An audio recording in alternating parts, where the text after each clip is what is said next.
ప్రకటన పుస్తకం 4వ అధ్యాయం 5వ వచనాన్ని చదువుదాం. ప్రకటన గ్రంథం 4వ అధ్యాయం 5వ వచనాన్ని చదువుతున్నారు, జాగ్రత్తగా వినండి. కొంచెం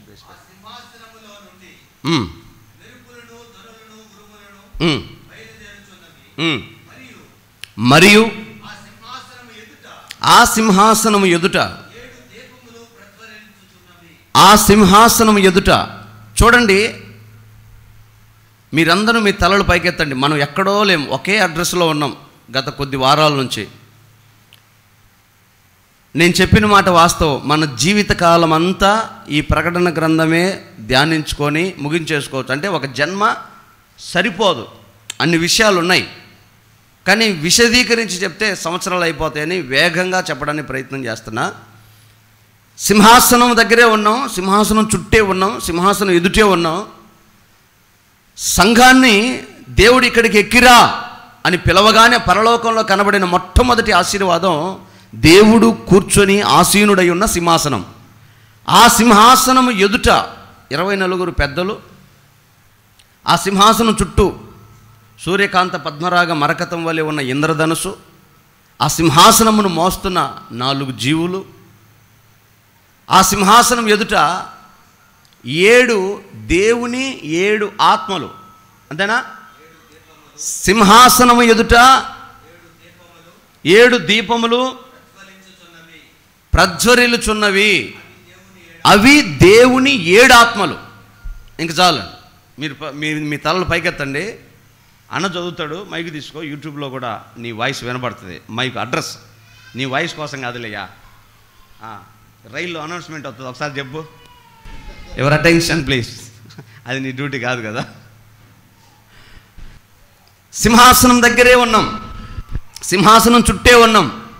దేవుడు సింహాసనాసీనుడై ఉండగా అక్కడ ఇంకొక అనుభవం అక్కడ కనబడుతుంది. ఏంటయ్యా అంటే 7 దీపాలు ప్రజ్వరిల్లుచున్నాయంట. అంటే స్విచ్ చేయగానే 1000 క్యాండిల్ కాదు, అది ఎన్ని వాట్స్ లైటో నాకు తెలియదు.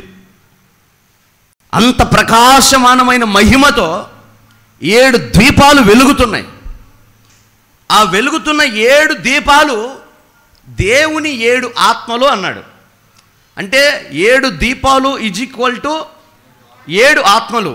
ఈ 7 ఆత్మలు అర్థమైతే 7 దీపాలేంటో మనకు అర్థమవుతుంది. 7 దీపాలేంటో అర్థమవుతే 7 ఆత్మలేంటో అర్థమవుతుంది. అంటే దేవుని ఆత్మ సంపూర్ణత కలిగి ఉంది, దేవుని ఆత్మ పరిపూర్ణత కలిగి ఉంది. దేవుడు పరిపూర్ణుడు, దేవుడు సంపూర్ణుడు అని చెప్పడానికి 7 అన్న సంఖ్య వాడారు. అర్థమైంది మీకు? మొదటి నుంచి చెప్తున్నా. 7 ఖండాలు, 7 వింతలు, 7 నక్షత్రాలు, 7 సంఘాలు, 7 బోరలు, 7 పాత్రలు, 7 రోజులు. ఇవన్నీ 7 7 7 అని ఎందుకు చెప్తున్నాడంటే సంపూర్ణంగా. ఇంకా చెప్పొచ్చు, కానీ 7లోనే సంపూర్ణత ఉంది. లెక్క పెడితే ఎన్నని చెప్పగలం? అందుకే లెక్క లేనంత 7లో సమస్తము గుప్తమై ఉన్నాయి. అందుకే సప్త స్వరాలు అంటారు. హలో, సప్త స్వరాలు. స్వరము అంటే అర్థం ఏంటి? రాగం. సప్తము అంటే అర్థం ఏంటి? 7. సప్తము అంటే 7. 7 రాగాలు ఉన్నాయి, కానీ పాటలు ఎన్ని? కోట్ల పాటలు. రాగాలు 7, పాటలు ఎన్నో. ఎందుకంటే ఒక రాగంలో నుంచి 100 పాటలు పడతాయి. ఈ 7 రాగాల్లో నుంచి ఎన్నైనా రంగులు 7, కానీ 7 రంగుల్లో నుంచి 100 రంగులు పడతాయి. మిక్సింగ్ అన్నమాట. ఈ 7లోనే సమస్తం ఉంది. 7 సంపూర్ణత కనుక దేవుడి ఆత్మలు 7 అని చెప్పాడు. ఆ 7 ఆత్మలు కూడా ప్రజ్వరిల్లుచున్నాయంట. ఈరోజు ఆ ప్రజ్వరిల్లుచున్న ఆ 7 ఆత్మలు దేవుడి ఎదుట ఉన్నాయి. అంటే దేవుడు ఇక్కడ ఉంటే ఆత్మలు అక్కడ ఉన్నాయి. దేవుడి ఆత్మలు అంటే దేవుడికి మనిషికి ఉన్న తేడా ఏంటంటే నీ దేవుళ్ళలో నుంచి తన ఆత్మను వేరు చేయగలడు, దేవుళ్ళలో నుంచి తన జ్ఞానాన్ని వేరు చేయగలడు, దేవుళ్ళలో నుంచి తన తెలివిని వేరు చేయగలడు, దేవుళ్ళలో నుంచి తన ఆలోచన వేరు చేయగలడు, దేవుళ్ళలో నుంచి తన బలమును వేరు చేయగలడు. దేవుళ్ళలో నుంచే తనలో ఉన్న అనుభవాల్ని ప్రత్యేకించగలడు. అదే నువ్వు వేరు చేసావు అనుకో, చచ్చి సమాధి పోతావు. సింపుల్ అండి. మనం కనుక సపరేట్ అయ్యామనుకో కథం అయిపోయింది. కానీ దేవుడు అలా కాదు. ఆయన ఏమైనా చేయగలడు. ఒకే క్షణం విశ్వమంతా చూడగలడు. ఆయనకు అన్ని కన్నులు ఉన్నాయి. ఒకే సమయం విశ్వంలో వినబడుతున్న ప్రతి ప్రార్థన ఆలకించగలడు. ఆయనకంత జ్ఞానం, అన్ని చెవులు, అంత మనసు, అంత పెద్దది. అది దేవుడు, ప్రజ్వరిల్లుతున్న దేవుడు అది. అయితే ఇంతకీ 7లోనే ఎందుకున్నాయి? సప్తమై ఉన్నాయి. 7లో ఆశీర్వాదకరమై ఉన్నాయి కదా. ఆ 7 ఆత్మలు ఏంటి? చాలామందికి తెలియక, ప్రభా నీ 100 ఆత్మలు అంటాడు. ప్రభా మీ 3 అంతల ఆత్మ, 2 అంతల ఆత్మ, 100 అంతల ఆత్మ, నోటికి ఏదొస్తే అది మాట్లాడేస్తానే ఉంటారు. ఎంతంటే అంత మాట్లాడేస్తానే ఉంటారు. కానీ దేవునికి 7 ఆత్మలు ఉన్నాయి. ఏంటివి ఆ 7 ఆత్మలకున్న అనుభవాలను చూస్తే యెషయా గ్రంథం 11వ అధ్యాయం 2వ వచనంలో దేవుని 7 ఆత్మలను గురించిన సంగతి అక్కడ మనకు రాయబడి ఉంది. యెషయా గ్రంథం 11వ అధ్యాయం 2వ వచనాన్ని మనం చదువుదాం. యెహోవా ఆత్మ జ్ఞాన వివేకములకు ఆధారముగా ఆత్మ. యెహోవా ఆత్మ జ్ఞాన వివేకములకు ఆధారము. దేవుని ఆత్మ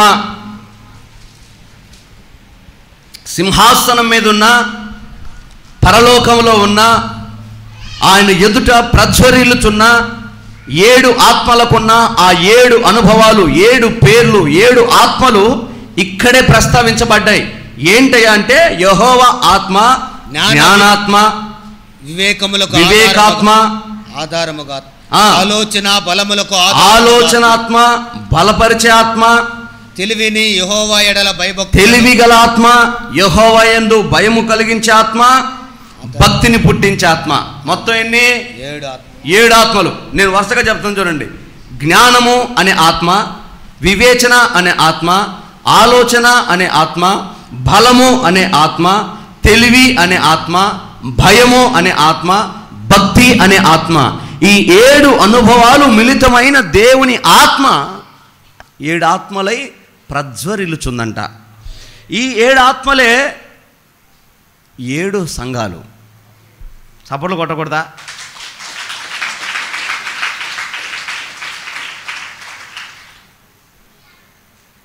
యెహోవా ఆత్మ నరునికి పెట్టిన దీపం యెహోవా ఆత్మ. అంటే మనలో ఉన్న ఆత్మ ఎవరు? దేవుడు. అమ్మా నేను మనలా చెప్తున్నా. నేను మీకు కథ చెప్పి, ప్రసంగం చెప్పి, ఉజ్జీవింపజేసి ఆహా సూపర్ చెప్పాడు రాత్రి చెప్పినట్ట అనిపించుకోవటానికి కాదు ఈ బోధ. మీరు దైవములుగా మారే బోధ. ఆమేన్, హల్లెలూయా. మిమ్మల్ని చూస్తే దేవదూతను చూసినట్టు ఉండాలి ఊర్లో.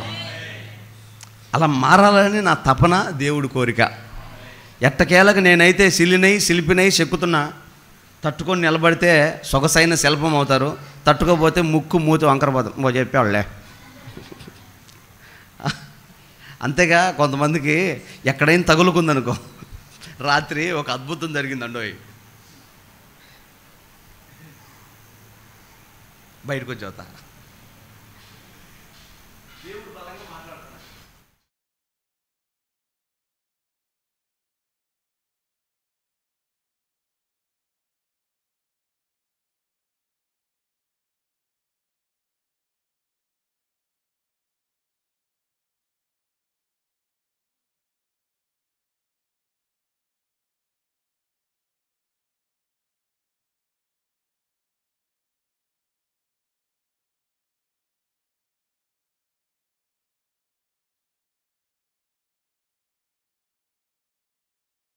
బలహీనమైన జీవితాలు మనుషులకు ఉన్నాయో చూడండి. పుసుకుని దేవుడు చెప్పి వాళ్ళ పరిస్థితిని తగాదాలే తన్నుకొని తాటాకులు తీసుకోవడం, అదే విడాకులు తీసుకోవడమేగా. అంతేగా. ప్రవచనం ఆగబట్టి మంచిదైంది. కానీ ఆ రోజు ప్రవచనం పడింటే ఆయన చెబుతాడు సోనియా గాంధీ కూడా కథం బాయ్ బాయ్ అయిపోయా. ఇంకేముంది? దేవుని ఆత్మ బయలుపరుస్తున్న మాట ఏంటంటే ఆయన నరునికి పెట్టిన దీపం యెహోవా ఆత్మ. ఈ ఆత్మ మనలో ఉంది. ఎలా ఉంది? 7 సంఘాలు ఒకే సంఘమైనట్టుగా, 7 ఆత్మలు ఒకే ఆత్మ అయినట్టుగా 7 ఆత్మలు నీలో ఉన్నాయి, ఉండాలి. ఒకవేళ నీలో ఒక్క ఆత్మ లేకపోయినా, ఒక్క దీపం వెలగకపోయినా, ఒక్క క్షణం ఆరిపోయినా నువ్వు దేవుని ఎదుట నిలబడలేవు. అంటే నువ్వు పరలోకం రాలేవు, మోక్షం చేరలేవు. ఇది భజన చేసుకుంటే వచ్చేది కాదు పరలోకం. అందరు చేస్తారు. ఇప్పుడు ఈరోజు ఆరాధన ఎన్ని పల్లెలు ఉన్నాయి, ఎన్ని ఊర్లు ఉన్నాయి, ఎన్ని వీధులు, ఎన్ని పేటలు, ఎన్ని కాలనీలు, ఎన్ని సంఘాలు, ఎన్ని నాయనో పిచ్చి పట్టే ఉపదేశాలు ఒక్కొక్కరే. మామూలుగా ఉంటాయా? అమ్మగారు ఈరోజు గుడ్డు తెచ్చింది, ఏలంపాట, కోడి తెచ్చింది, ఏలంపాట, అయ్యగారు ఆరాధన చేస్తారు, అమ్మగారు రొట్టె విరుస్తారు, అయ్యగారు మోకరిస్తారు, అయ్యగారు ప్రార్థన చేస్తారు. అబ్బో, మామూలు ఉపదేశాలు కాదు. ఒక్కొక్క పరిశుద్ధులు మామూలుగా ఉండదు. ఒక్కొక్కడు వేషం ఒక్కొక్క రకంగా ఉంటుంది. ఆదివారం రాగానే మీసాలు తీసి గడ్డలు గీసి నున్నగా గుండ్రాయిలాగా వస్తాడు ఒకడు, ఆదివారం మాత్రమే. రకరకాల వేషాలతో, రకరకాల ఉపదేశాలతో, రకరకాల మనసుతో ఎన్ని సంఘాలో, ఎన్ని భజనలో, ఎన్ని ఆరాధనలో మోక్షం చేరాలని. కానీ ఇది నీకు నచ్చినట్టుగా చేసుకుంటూ పోతే నువ్వు పరలోకం పోవు. దేవుని వాక్యంలో ఏముందో అది నీ జీవితంలో జరగాలి, అప్పుడు నువ్వు పరలోకంలో వెళ్తావు. యోహాను చూస్తున్నాడు, అక్కడ వెలుగుతూ ప్రజ్వరిల్లుచున్న 7 దీపాలు ఉన్నాయి. ఏంట్రా 7 దీపాలంటే దేవుని 7 ఆత్మలు. ఎవర్రా ఈ ఆత్మ అంటే నరునిలో పెట్టిన యెహోవా ఆత్మ.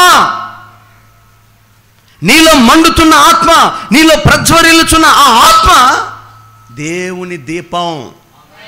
అందుకే మీకు గతంలో కొన్నిసార్లు చెప్పా, ఏ కులమైనా, ఏ మతమైనా, ఏ దేశమైనా, ఏ జాతి అయినా మనిషి లోపల ఉన్నది దేవుడు పెట్టిన ఆత్మ కనుక దానికి భక్తి అనే పరితాపం కలుగుతుంది.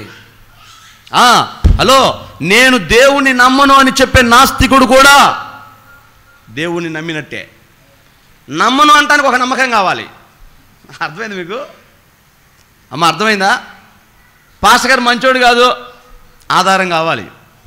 పాస్టర్ గారు మంచోడు, ఆధారం కావాలి. దేవుడు ఉన్నాడు, ఆధారం కావాలి. దేవుడు లేడు, ఆధారం కావాలి. నేను దేవుని నమ్మను అనటం కూడా ఒక నమ్మకమే. నమ్మకమే దేవుడు. ఎవరైనా ఏ నాస్తికుడిని ఒప్పుకోవాల్సిందే. దానికి ఉదాహరణగా ఒక మాట చెప్పా. ఈ అండమాన్ దీవులకి ఇంకా అవతల వైపు ఇంకొక రకమైన దీవులు ఉన్నాయి. అక్కడికి మనుషులు వెళ్ళడానికి లేదు. చాలాసార్లు ప్రభుత్వాలు వెళ్ళాలని ప్రయత్నం చేస్తే ఈ హెలికాప్టర్లు అక్కడికి వెళ్ళగానే, ఈ ఓడలు అక్కడికి వెళ్ళగానే వారి చేతిలో ఉన్న విషపు బాణాలు వేసి వాళ్ళని చంపేశారు. మన కరోనాకి ముందు 2019-20లోనో మేబీ జాన్ అనే ఒక వ్యక్తి అమెరికా నుంచి 27 సంవత్సరాల యవ్వనస్తుడు ఆ అడవి జాతి మనుషులకు సువార్త చెప్పాలని ప్రయత్నం చేసి తన ప్రాణాలు కోల్పోయాడు. అంటే వాళ్ళకి వేరొకటి తెలియదు, లాంగ్వేజ్ తెలియదు, నాగరికత తెలియదు, లోకం తెలియదు. ఈ లోకంలో మనిషి అయిన ఉన్నాడని, ఒక రాజ్యాంగం ఉందని, తారు రోడ్డు ఉందని, రైలు వెళ్తుందని, పెట్రోల్ ఉందని ఏమీ తెలియదు వాళ్ళకి. ఆ చెట్టు, ఆ పొట్ట, ఆ చేమ, ఆ చేపలు, ఆ పండ్లు, ఆ జంతువులు కొట్టుకోవడం, తినటం, బతకడం. బట్టలు కూడా ఉండవు వాళ్ళకి, ఎందుకంటే వాళ్ళకి తెలియదు. కానీ వాళ్ళ దగ్గరికి వెళ్తే వాళ్ళు ఒక చెట్టు దగ్గర ఒక విగ్రహం లాగా ఒక చెట్టును పెట్టుకొని దానికి పూజ చేస్తున్నారు. అసలు వీళ్ళకి వేరే ప్రపంచం తెలియదు కదా. ఇప్పుడు మనం అందరం ఉన్నామండి. మీకు దేవుడు ఉన్నాడని ఎవరు చెప్పారు మీకు? ఒకటి మీ పితరులు చెప్పాలి, 2 నాబోటి సువార్థికులు చెప్పాలి. ఆ పిల్లల్ని కూర్చోబెట్టమ్మా. ఒకవేళ వాడు ఇండయ్యా, మా వాడు ముద్దోడు మూర్ఖుడంటే ఆ తల్లి జాగ్రత్తగా ఎత్తుకొని పైకి వెళ్ళిపోవచ్చు. ఎందుకంటే అలాంటి తల్లులకు బంపర్ ఆఫర్ ఉంది.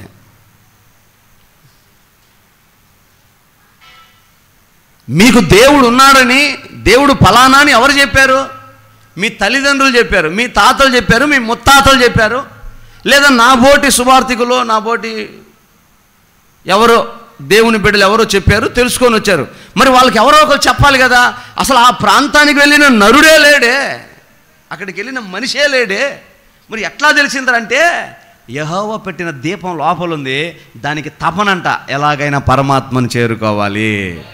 అందుకే ఈ ఆత్మ పరమాత్మను చేరుకోవడానికి చేసే ప్రయత్నం పేరు భక్తి. మన భాషలో చెప్పానా? ఈ ఆత్మ పరలోకానికి, పరమాత్మ దగ్గరికి, పరమునకు చేరాలని చేసే ప్రయత్నమే ఆరాధన. అలాంటి ఆరాధన నువ్వు కట్ చేస్తావా? అలాంటి ఆరాధన నువ్వు పోగొడతావా? అంటే నీకు భగవంతుడికి, భక్తుడికి మధ్య ఉన్న బంధం ఏమైపోయినట్టు? కథం, కట్ అయిపోయినట్టేగా. నువ్వు ఆరాధన ఎగ్గొడితే, నువ్వు దేవుణ్ణి వదిలేస్తే, దేవుణ్ణి కాదని దూరంగా వెళ్తే, దేవుని ఆత్మకి నీ ఆత్మకి మధ్య ఆ గ్యాప్ వచ్చేసినట్టే. అందుకే చెప్తున్నాడు దేవుడు, సంఘము అక్కడ నిలబడి ప్రజ్వరిల్లుతున్నది ఎవరయ్యా అంటే సంఘం, 7 సంఘాలు. ఆ 7 సంఘాలు ఎవరయ్యా అంటే దేవుడు పెట్టిన 7 ఆత్మలు. ఆ ఆత్మలకు ఉన్నటువంటి అనుభవాలు ప్రజ్వరిల్లాలంటే సునామలో. ఏంట్రా 7 అనుభవాలు? నెంబర్ 1 జ్ఞానము. జ్ఞానము అనేది ప్రతి మనిషి జీవితంలో విరజిమ్మాలి, ప్రజ్వరిల్లాలి. జ్ఞానం. కొంతమందికి జ్ఞానమే ఉండదు, ఎక్కడ ఏం మాట్లాడాలో తెలియదు, ఎక్కడ ఏం పని చేయాలో తెలియదు, ఎవరిని ఎంత కనపరచాలో తెలియదు, ఎవరిని ఏం చేయాలో అర్థం కాదు. జ్ఞానం లేని మనుషులు ఉంటారు కొంతమంది. ఒక అమ్మాయి కొత్తగా పెళ్ళయిందంట. అమ్మాయిని తీసుకొని ఇలా వివరించు చెప్పుకుంటూ పోతే ఎంత టైం అయిపోద్దో, ఏసు రక్తమే చేయం, నేనైతే 12 గంటల ముగిస్తా. ఆమె కొత్తగా పెళ్ళయిందంట. ఎవరో ఒక ఆయన ఇంటి ముందుకు వచ్చి, అమ్మా మీ మామగారు ఉన్నారంట, లేదు బా అనిందంట. అత్తగారు బయట నుంచి లోపల నుంచి పరిగెత్తి, అమ్మాయి నిన్న కాక మొన్న పెళ్ళయిందని నీకు తెలియదు, మంచి చెడ్డ, ఎవరైనా వస్తే మంచి మర్యాదగా ప్రేమ ఆప్యాయత కుర్చీ వేసి కూర్చోబెట్టి నీళ్ళు ఇచ్చి జాగ్రత్తగా చూసుకోవాలి, అది పద్ధతి. జ్ఞానం లేదు, ఏం లేదు, మొద్దుతానా నేర్చుకో అనిందంట. ఓహో ఇదే సంగతి, అనవసరంగా అంటేనే లోపలికి వెళ్ళింది. మళ్ళీ కూడా వచ్చాడు, అమ్మా గబగబా బయటకు వచ్చి, అయ్యా రాయ్యా కుర్చీ వేసి కూర్చోబెట్టి కాలు మీద కాలేసి కాఫీ ఇచ్చిందంట. ఈలోపు అత్తగారు బయటకు వస్తే ఇటు సినిగిపోయిన సొక్కా వేసుకొని బెమ్మన కాఫీ అవుతాడు ఊపుకుంటా. ఏ రా బయటికి రా, పనికి మళ్ళీ నాన్న. ఏమైంది అత్తగారు? ఎవడే వీడు? ఏమో అత్తగారు, అమ్మ అని పిలిచాడు, నువ్వేగా చెప్పావు, మంచి మర్యాద పద్ధతి చెప్పావు కదా, అందుకే పిలిచి కూర్చోబెట్టి కాఫీ ఇచ్చాను అత్తగారు. నువ్వు ఏడ దొరికేవా నాకు? ఎవరిని పిలవాలో ఎవరిని పిలవకూడదో కూడా తెలీదా? అంత అజ్ఞానంగా ఉన్నారా? కొంతమందికి ఆ అజ్ఞానం ఇప్పటికీ ఉంది. ఇంత టెక్నాలజీ వచ్చేసిన ఏది 21st సెంచరీలో ఉన్నా కూడా అజ్ఞానం పోలా, జ్ఞానం రాలా ఇంకా. కానీ దేవుని వాక్యం అంటుంది, నువ్వు దేవుని బిడ్డవైతే, దేవుని కుమారుడివి కుమార్తెవైతే నీలో ప్రజ్వరిల్లుతున్న జ్ఞానము అనే ఆత్మ ఉండునుగాక. రావాలి జ్ఞానం. ఆ జ్ఞానానికి మనకు మూలం అల్టిమేట్గా ఎవరిని మనం గురిగా పెట్టుకోవచ్చు అంటే మన జ్ఞాని అయిన సొలొమోను రాజును పెట్టుకోవచ్చు. ఆయన మాటలు వినడానికి, ఆయన క్రియలు చూడడానికి, ఆయన జ్ఞాన ప్రదర్శనను గమనించడానికి దేశాల నుంచి రాజులు, రాజకుమారులు, రాజకుమార్తెలు ఓడలు కట్టుకొని వచ్చారంట యెరూషలేము దగ్గరికి. ఎందుకని? సొలొమోను జ్ఞానం చూడడానికి. అదే కదా, మేబీ నాకు గుర్తుంది, నేను 4th క్లాస్ 3rd క్లాస్ చదువుతున్నప్పుడు ఆ పుస్తకంలో కూడా సొలొమోను జ్ఞానం ఉంది. అప్పుడు నాకు తెలియదు అది బైబిల్లో ఉందని. ఒక బిడ్డను తీసుకొచ్చి, మీలో కూడా చాలామంది తెలియదు ఆయన జ్ఞానాన్ని గురించి, బైబిల్లో రాయబడిన ఆయన సంగతి గురించి చెప్తున్నా. 2 తల్లులు 2 మగపిల్లల్ని అన్నారు. వాళ్ళలో ఒక నిద్రపోద్ది, అడు తిరిగి ఇటు తిరిగి పిల్లడి మీద పడింది, కొడుకు చచ్చిపోయాడు. ఇంకొక ఆమె ఉంది కదా, వాడు కొడుకు బాగానే ఉన్నాడు కదా, ఈ చంపేసుకున్న ఆమె ఏం చేసింది, చచ్చిపోయిన ఆమె పక్కనేసి బతుకున్న కొడుకుని ఏం పక్కన వేసుకుంది. ఈ తల్లి మేలుకోగానే పిల్లడు చచ్చిపోయినాడు, అయ్యో అని మొదట ఏడ్చినా తర్వాత గుర్తుపట్టింది తల్లి కదా. గట్టి చెప్పండి, వెనకాల వాళ్ళు కొంచెం చేతులేదు చెప్పండి. మంచిది, అందరు అలర్చగానే ఉన్నారు. అంటే జ్ఞానం అంటే చెప్తాను. ఇప్పుడు మీరున్నారా, నేను కూడా ఒక 100 గొర్రెల మందలోకి తీసుకెళ్ళి 1, 2, 3 లెక్క పెట్టి మళ్ళీ మొత్తాన్ని కలిపి ఇందాక లెక్క పెట్టి బయటికి తీయను అనుకో, చచ్చింది గొర్రె. అర్థమైందా? ఎవరేం చెప్పగలరా? కానీ కాపరి ఖచ్చితంగా స్పెసిఫిక్గా తీసుకెళ్ళి పట్టుకొస్తాడు దాన్ని. కాపరికి ఆ జ్ఞానం అంటే మనకు లేదు. అది తల్లికి ఆ జ్ఞానం అంటే తన బిడ్డ ఎవరో కాదో తల్లి తెలుసుకోగలదు. చూసి ఏమి నా బిడ్డ కాదు, నీ పక్కన ఉన్నోడే నా కొడుకు నాకు ఇస్తావా లేదా, గొడవైంది, కొట్లాటైంది, కోర్టుకి వెళ్ళింది, పంచాయతీ దాకెళ్ళి రాజు దగ్గర చేరింది. రాజుగారు తీసుకున్నాడు, కూర్చోబెట్టాడు. ఏంట్రా సంగతి అంటే, వీళ్ళిద్దరు కొట్టుకున్నారయ్యా, నా కొడుకుని గొడవ పడుతున్నారయ్యా. ఆలోచన చేశాడు. మంత్రి గారు చెప్పాడు, ఇదిగో మంచి కత్తి ఒకటి తీసుకురాబో అన్నాడు. తీసుకొచ్చాడు. అమ్మాయి మీ ఇద్దరు కొట్లాట ఒక దగ్గర, కానీ ఆ బతుకునున్నట్టు తీసుకురండి, 2 ముక్కలు చేసి చెరొక ముక్క ఇస్తాను. వెంటనే ఆ తల్లి, ఆ కుమారుడికి నిజమైన తల్లి ఎవరో ఆమె గుళ్ళున ఏడ్చి పరిగెత్తుకుంటూ రాజు కాళ్ళ మీద పడి క్షమాపణ అడిగి, అయ్యా ఆయన చంపొద్దు, ఆమెకే ఇయ్యయ్యా, ఆమెకే. ఎందుకని? కళ్ళ ముందు కొడుకుని చంపుకోవటం కంటే ఎవరో ఒకరి దగ్గర పెరుగుతాడు కదా, ఆమెకే ఇచ్చేయన్నాడు. ఆ జ్ఞానంతో, తనకున్న జ్ఞానంతో, దేవుడిచ్చిన జ్ఞానంతో తల్లి ఈమెని పసిగట్టి ఆమె బిడ్డను ఆమెకిచ్చి ఆమెను శిక్షించాడు. అది సొలొమోను జ్ఞానం. హల్లెలూయా. భలే కొట్టారు చప్పట్లో. నేను చూసా, ఒక గిన్నె తెచ్చుకొని ఇద్దరు అక్కలు కొట్టుకుంటున్నారు. ఈ సొట్ట చూసావా, ఇది మొన్న మా ఆయన కొట్టినప్పుడు పడింది, ఇది నాది. నీకేం తెలిసే, ఇదిగో ఇది జినిగిపోయింది చూసావా, మొన్న మా పిల్లోడు నెత్తికి బొక్క పెడితే పెట్టింది. ఇది గిన్నెల కోసం కొట్టుకుని ఏమి జ్ఞానం, పోతే పోయింది, ఏదో గిన్నె 10 రూపాయలతో కొనుక్కోవచ్చుగా. అబ్బా, మన జ్ఞానం ఇది. ఆలోచన చేయండి. దేవుని ఆత్మ నీలో ఉంటే, జ్ఞానం అనే ఆత్మ నీలో ఉంటే, ఏది మంచి ఏది చెడు, ఏది ఎప్పుడు అవసరం, ఎక్కడ ఏమి మాట్లాడాలన్నా ఆ జ్ఞానాత్మ నీలో ప్రజ్వరిల్లాలి.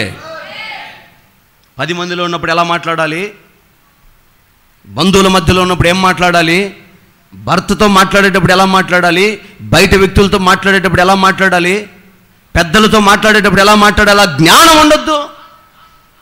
నోటికి ఏదొస్తే అది ఎట్టబడితే అట్ట. మళ్ళీ నువ్వు బైబిల్ పట్టుకొని చర్చికి వస్తావి, సిగ్గుపోతుంది ఏసైకి. ఎవరికి వినపడుతుందో, ఎవరికి అర్థమవుతుందో వాళ్ళు మారు మనసు పొందుదురుగాక. ముఖం తిప్పుకోవడానికి, మూతి తిప్పుకోవడానికి వీలు లేదమ్మా, అవకాశమే లేదు. ఇంక నీకున్న ఒకే ఒక అవకాశం దేవుడే. ఇక ఒప్పుకోవటం, విడిచిపెట్టడం తప్ప వేరే ఆప్షన్ లేదు. ఇది కాదు ఇంకో మతంలో పోదాం అంటే అది మార్గం కాదు, ఇది కాదు ఇంకో చర్చిలో పోదాం అంటే అది జీవం కాదు, సత్యం కాదు. ఇది సర్వసత్యం. ఇక్కడే నీకు ఒక పరిపూర్ణత రాకపోతే ఇక నువ్వు ఎక్కడ పరిపూర్ణమైన అనుభవంలోకి రాలేవు. ఇది మొదటి ఆత్మ, జ్ఞానం గల ఆత్మ.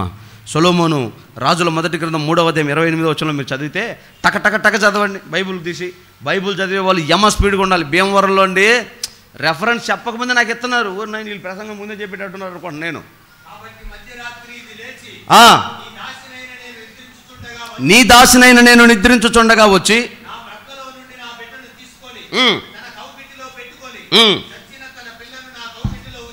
చచ్చినోని తీసుకెళ్ళి నా కౌగిట్లో ఉంచి పొద్దునే నా బిడ్డకు పాలిద్దామని చూస్తే చచ్చిపోయి ఉన్నాడు.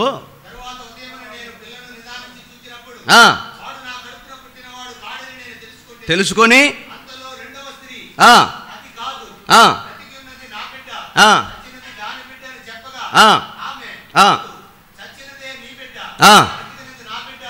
అనెను. రాజు సముఖమున మనవి చేయగా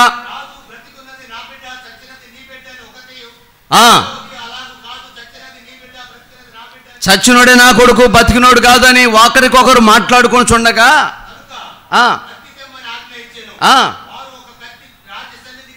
తేగా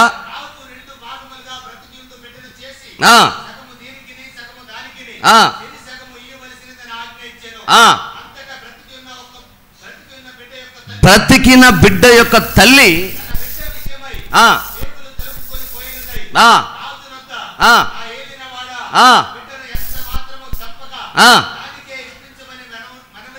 చేయగా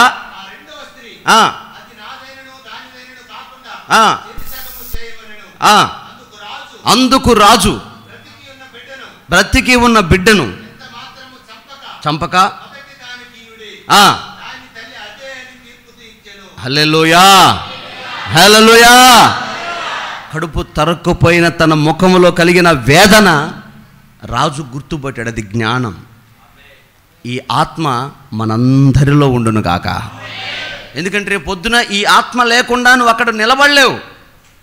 7 దీపాలు ప్రజ్వరిల్లుతున్న దీపాలు ఆయన ఎదుట ఉన్నాయని మనం చదువుకున్నాం కదా. అది సంఘం. ఆ సంఘంలో 7 స్వభావాలు, 7 ఆత్మలు దేవుడు ఇచ్చాడు. ఆ 7 ఆత్మలు మనలో ఉండాలి. మొదటి ఆత్మ జ్ఞానం అనే ఆత్మ. ఆ జ్ఞానం అనే ఆత్మ మనలో రావాలి. అందుకే జ్ఞానము కలిగి ప్రవర్తించాలి. ప్రాముఖ్యంగా స్త్రీలు జ్ఞానము కలిగి కాపురం చేయండి, జ్ఞానము కలిగి ఇల్లు కట్టుకోండి, జ్ఞానము కలిగి ప్రవర్తించండి. ఎన్ని మాటలు ఉన్నాయి స్త్రీల గురించి. ఈ జ్ఞానం గురించే ఒక ఆరాధన చెప్పచ్చు, 7 వారాలు చెప్తా, కానీ మొత్తం ప్రకటన గ్రంథం ఎక్కడైపోద్ది. జ్ఞానము కలిగి ఎంతవరకు హద్దు, ఎంతవరకు మాట, ఎంతవరకు ప్రవర్తన, అది గమనించుకోండి. ఒకవేళ శృతి మించి మితిమీరిందా నువ్వు తగ్గించుకొని ఆ స్థితికి దూరంగా వెళ్ళు, దేవుడు చూసుకుంటాడు. అంతేగాని నువ్వు హద్దు దాటి అజ్ఞానమైన వ్యక్తిగా ప్రవర్తించడానికి వీల్లేదు. ఎందుకంటే మనం జ్ఞానము గల ఆత్మను పొంది ఉన్నాము. 2వ ఆత్మ పేరు వివేకము గల ఆత్మ. ఈ వివేకము గల ఆత్మ ఎవరికి దేవుడు అనుగ్రహించాడంటే నిర్గమకాండం 31వ అధ్యాయము 5వ వచనంలో దేవుడు చెప్తాడు, ప్రత్యక్షపు గుడారాన్ని నిర్మించడానికి. ఒకసారి ఆ మాట చదువు, నేను చెప్తా.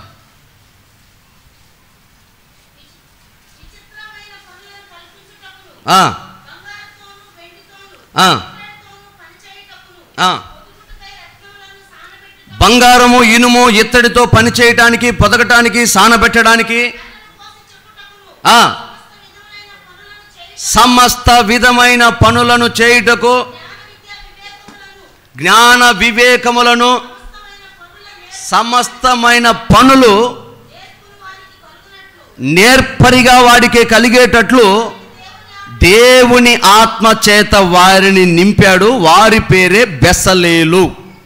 1వ వచనంలో ఉంటుంది మాట. వారి పేరు బెసలేలు.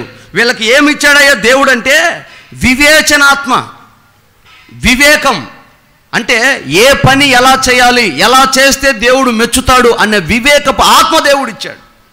మనలో ఈ సంఘంలో దేవుని బిడ్డలుగా కొనసాగుతున్న మనకి చాలామందికి ఈ ఆత్మ లేదు. నువ్వు మందిరానికి వస్తున్నావు, బాప్తిసం తీసుకున్నావు, దేవుడు నమ్ముకున్నావు, ఏదో భగవంతుడు ఆశీర్వదిస్తే ఆ కానా స్త్రీ ఒక ఆమె వచ్చింది చూసారా? ఏమండి, హలో ఇటు చూడు, నా వైపు చూడండి. ప్రభు ఆ దారిలో వెళ్తుంటే, అయ్యా బోధకుడా, ఏంటమ్మా మా అమ్మాయి చచ్చిపోయేటట్టుందయ్యా, కొంచెం స్వస్థపరచయ్యా, కొంచెం స్వస్థపరచయ్యా. ఆయన అన్నాడు, ఇశ్రాయేలీలైన నా పిల్లలకు తెచ్చిన రొట్టె నేను కుక్కలకి పెట్టను అన్నాడు. ఆ మాటకి ముఖం చిన్నబుచ్చుకొని, నన్ను కుక్క అంటవా? నేనేంది, నా బతుకేంది, నా కులం ఏంది, నా మతం ఏంది, నా రేంజ్ ఏంది, నా కెపాసిటీ ఏంది, నా గోంగూర ఏంది, ఏదేదో చెప్పి వెనక్కి వెళ్ళిపోవాలి. కానీ చచ్చేటట్టుంది ఇక్కడ పరిస్థితి, తేడాగా ఉంది. ఇక కులము మతం అని చూసుకుంటే కుదరదు, తేడాపడేటట్టుంది. అయ్యా నేను కుక్కని అనుకో, నీ పిల్లలు తినేటప్పుడు ముక్కలు జారి పడితే ఆ కుక్క పిల్లలు ఆ ముక్కలు తింటాయి కదా, అట్లా అనుకొని నన్ను బాగు చేయి, నా కూతురిని బాగు చేయంటే, అమ్మ విశ్వాసాన్ని చూసిన యేసయ్య, అమ్మ ఇశ్రాయేలీలో ఇలాంటి విశ్వాసాన్ని నేను చూడలేదమ్మా, ఖచ్చితంగా నీ కుమార్తెకు స్వస్థత కలుగునుగాక. ఒక పని ఆ ముక్క తీసుకొని స్వస్థత పొందుకొని ఆమె వెళ్ళిపోయింది. ఇంకా బైబిల్ ఎక్కడ కనపడలా. యేసుప్రభు అన్నాడు స్వస్థపరచు అన్నాడు. ఆ గడియలోనే తన కుమార్తె బాగైపోయింది. ఇంక కథం అయిపోయింది. ఆమె కుమార్తె కానీ ఆమె కానీ మళ్ళీ ఎక్కడ ఏ కూటంలో కానీ ఏ మీటింగ్లో కానీ ఏ సభలో కానీ రాలా, ఎక్కడ లేదు, ఆమె వెళ్ళిపోయింది. ఈరోజు దేవుని మందిరంలో నువ్వు వస్తున్నావు కదా, నువ్వు ఆరాధిస్తున్నావు, నువ్వు బాప్తిసం తీసుకున్నావు, నువ్వు దేవుడికి ఏదో సందాయాస్తున్నావు, అది హృదయపూర్వకమైందో దేవుడు క్రమము అయ్యాలి కాబట్టి అతను ఎట్టగా చేస్తున్నావు. దానికి ప్రతిగా దేవుడు నీకు ఆరోగ్యమో, ఆయుష్కాలమో, క్షేమమో, దీవెనో, ఆశీర్వాదమో ఏదో ఇస్తున్నాడు, నీకు ఆయనకు చెల్లు. కానీ నువ్వు దేవుని ఎదుట నిలబడి ఆయన సింహాసనం మీద కూర్చోవడానికి, ఆయన విశ్వాన్ని ఏలడానికి, రాబోయే 1000 ఏళ్ళు ఈ భూమి మీద పరిపాలన చేయడానికి, యుగ యుగాలు మరణము లేని, ఆకలి దప్పులు లేని, శాశ్వతమైన చీకటి లేని ఒక దివ్యమైన ఆ పట్టణములో నువ్వు ఘనతగా గనుడవై గనురాలవై జీవించాలి అంటే ఖచ్చితంగా నీకు వివేకమైన ఆత్మ ఉండాలి. ఆ ఆత్మ లేకపోతే దేవుడి ఆత్మ నీలో పనిచేయనట్టే. దేవుని ఆత్మ నీలో పనిచేయకపోతే నువ్వు పరలోకం రావు, నువ్వు శేషమే. ఆ ముందుకెళ్తే 12వ అధ్యాయంలో, ప్రకటన గ్రంథం 12వ అధ్యాయంలో మీరు చదివితే, చదవండి, టైం వచ్చిందిగా, త్వరగా స్పీడ్గా చదవండి, గబగబా చెప్తా.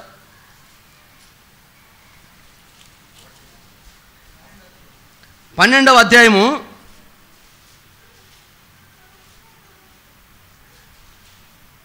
4వ వచనం నేను చదువుతున్నా చూడండి, మధ్యలో నుంచి చదువుతున్నా. కననయ్యున్న ఆ స్త్రీ కనగానే ఆమె శిశువుని మృంగివేయవలనని ఆ ఘట సర్పము స్త్రీ ఎదుట నిలిచి ఉండెను. సమస్త జనములను ఇనప దండముతో ఏలనయ్యున్న ఒక మగ శిశువును ఆమె కనగా. అమ్మా, పరలోకంలో కనబడుతున్న ఆ స్త్రీ సంఘము. రే నాన్న, తల్లిగా జాగ్రత్తగానంటరా, ఈ బాధ మీకు ఎక్కాలి యేసునామాలో, నా బాధ మీకు అర్థం అవ్వాలి యేసునామాలో. సంఘము ప్రసవేదన పడుతుంది. ఏమని? ప్రార్థన చేస్తుంది, విజ్ఞాపన చేస్తుంది, తన కష్టార్జితాన్ని వెచ్చిస్తుంది, దేవుని సన్నిధికి పరిగెడుతుంది, కష్టపడుతుంది, ప్రయాసపడుతుంది. దేనికమ్మా నీకు ఇదంతా? నేను పరలోకం వెళ్ళాలి, నేను గెలవాలి, సింహాసనానికి వెళ్ళాలి, జయించాలి, నేను మోక్షం చేరాలి. ఈ ప్రసవ వేదన పడుతూ పడుతూ పడుతూ ఉండగా ఒక మగ శిశువును కనింది. అర్థమైందా? ఈ మగ శిశువు సరాసరి సింహాసనానికి వెళ్ళిపోయాడు. ఆ స్త్రీ ఆగిపోయింది. ఆ స్త్రీ ఎవరు? సంఘం. అర్థమవుతుందా? ఆ స్త్రీ ఎవరు? సంఘం. సంఘము కనగా ఎవరిని కనింది? మగ శిశువుని కనింది. ఆ మగ శిశువు సింహాసనం మీదకి వెళ్ళిపోయింది. ఈ స్త్రీ మిగిలిపోయింది. అంటే సంఘములో ఈ 7 ఆత్మలు ఎవరిలో పనిచేస్తాయో, ఎవరు కలిగి ఉంటారో వారే జయించడానికి పరలోకం వెళ్తారు. ఇంత సీన్ నాకు లేదంటే నిర్భయంగా చెబుతున్నా, నాకైతే మొహమాటం లేదు. ఎందుకంటే మీరు పోతే నాకు సందా పోయిద్దేమో, కానుక పోయిద్దేమో, నేను మిమ్మల్ని మోసం చేయను. ఈ కెపాసిటీ నీకు లేకపోతే నువ్వు భక్తి చేయటం వలన ఈ భూమి మీద మాత్రమే ఆశీర్వదించబడతావు, పరలోకంలో దీవెన కోల్పోతావు. ఇది సత్యం. మోక్షం అనేది ఒక దివ్యమైన పట్టణం. ఆ రాజ్యాన్ని గురించి వివరించడానికి మనుషులకు జ్ఞానం చాలదు, బుద్ధి చాలదు. ఈ గ్రంథాన్ని ధ్యానించే సత్తా లేక ఈ పుస్తకాన్ని పట్టుకోవడానికి భయపడతారు కొంతమంది, ప్రకటన గ్రంథాన్ని. అయినా పరిశుద్ధాత్మ దేవుడు నాకు ఇచ్చిన కృప చొప్పున నేను మీ మధ్యలో ప్రకటించడానికి ధైర్యం చేసి ఆత్మ సహాయంతో. నువ్వు ఈ ఆత్మ అనుభవం లేకపోతే రాలేవు. ఆ జయించే వ్యక్తిగా నువ్వు ఉండాలి అంటే వివేకము నీకు ఉండాలి. ఈ వివేకం ఎందుకు ఇస్తాడు దేవుడు అంటే పనిని సంపూర్తి చేయడానికి. బంగారంతో, వెండితో, ఇత్తడితో నువ్వు ఆ పని చేయగలిగిన జ్ఞాన వివేచనలకు ఆధారముకు ఆత్మను బెసలేలకు నేను ప్రత్యేకించి ఇచ్చాను, వారు మాత్రమే ఆ పని చేయాలి. ఈరోజు దేవుడు నీకు సంఘంలో ఒక పని ఇచ్చాడు, ఒక పరిచర్య ఇచ్చాడు. ఎంతమంది నమ్మకంగా చేస్తున్నారు? ఈరోజు పేరు చదవమంటారా?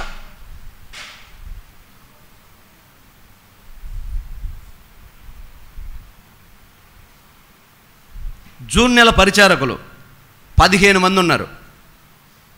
నేను చదువుతా, మీరు ధైర్యం చేయొద్దండి. మరి అక్క, రమక్క, కోటేశ్వరక్క, కౌశల్య, బాలమ్మ, పావని, రూతమ్మ, ఆనోకు, సీను, కోటమ్మ, ముసలయ్య, జాలమ్మ, అక్షయ్, కోటేశ్వరరావు,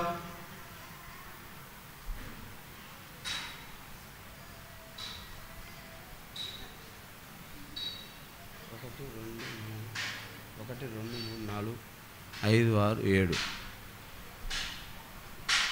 మిగతా సగం వేరే. వీళ్ళకి ఏ ఆత్మ లేదన్నా? దేవుని పనిని వివేకముతో చేసే ఆత్మ వీరిలో లేదు. ఇదంతా సచ్చు. ఒకవేళ లైవ్లో ఉన్న సత్యం అన్న నన్ను క్షమించు. పరలోక రాజ్యంలో సింహాసనం వచ్చే సీన్ నీకు లేదు. నువ్వు వచ్చావంటే మాత్రం నీ ఎదుట నేను సలాం కొడి తలదించుకుంటా. దేవుడు చెప్తున్నాడు, దేవుని ఎదుట ప్రజ్వరిల్లుతున్న దీపం దేవుని ఆత్మ, వివేకపు ఆత్మ. ఒకటి కొదువైనట్టేగా, ఇది లేకపోతే ఒకటి కొదువైనట్టేగా. దేవుడు నీకు ఇచ్చిన పని ఏంటి? నీకు అప్పగించిన పని దేవుని మందిరంలో ఏంటి? పాట పాడేదా, శుభ్రం చేసేదా, సువార్త చెప్పేదా, బలపరిచేదా, సహోదరుల్ని ఆహ్వానించేదా, వంట చేసేదా, బాక్సులు పెట్టేదా? ఏం చేసే పని దేవుడు నీకు ఇచ్చాడో ఆ పని మర్చిపోయి కుక్క చేసే పని గాడిద చేసినట్టు ఉంటుంది. వివేకపు ఆత్మ కలిగిన వారు దేవుని పనిలో ఉంటారు. అసలు నువ్వు పేరు అయిపోతే నువ్వు ధన్యురాలివి, నువ్వు ధన్యుడివి. మళ్ళీ ఎందుకు పెద్ద నా పేరు రాలేదే, నాకు ఐడి కార్డు లేదే, మూర్ఛ కార్డు అదేమన్నా మూర్ఛ వచ్చిన వాళ్ళకి వేసేదా? ఎందుకు? మొన్న లెక్క పెడితే మొత్తం చర్చి మొత్తం కార్డులు వేసుకొని ఉన్నారు. వీళ్ళందరూ పరిచయం చేసేవాళ్ళేనా? నాకే డౌట్ వచ్చింది. తీర్మానం చేసుకొని మీకు శాత కాకపోతే నా కార్డు నాకు తెచ్చేయండి. ఎవరో చదువుతారన్నా? నేను చదువుతున్నా, ఎందుకంటే దేవుడు చెప్పమన్నాడు కాబట్టి చదువుతున్నా. ఇది నా మాట కాదు, ఇది దేవుడి మాట. హల్లెలూయా. అంటే మిమ్మల్ని ఆశీర్వదించడానికి ఆయన చెయ్యి దగ్గరగా ఉందమ్మా. కొంచెం అవివేకంతో నువ్వెందుకు ఆ చేతిని మరలా వెనక్కి పంపిస్తున్నావు? ఆలోచన చేసుకో. ఇది వివేకపు ఆత్మ, వారికి మాత్రమే అనుగ్రహించాడు. మూడవది ఆలోచన. సమూయేలు మొదటి గ్రంథం 22వ అధ్యాయం 14వ వచనం. సమూయేలు మొదటి పుస్తకం 22వ అధ్యాయం 14వ వచనం.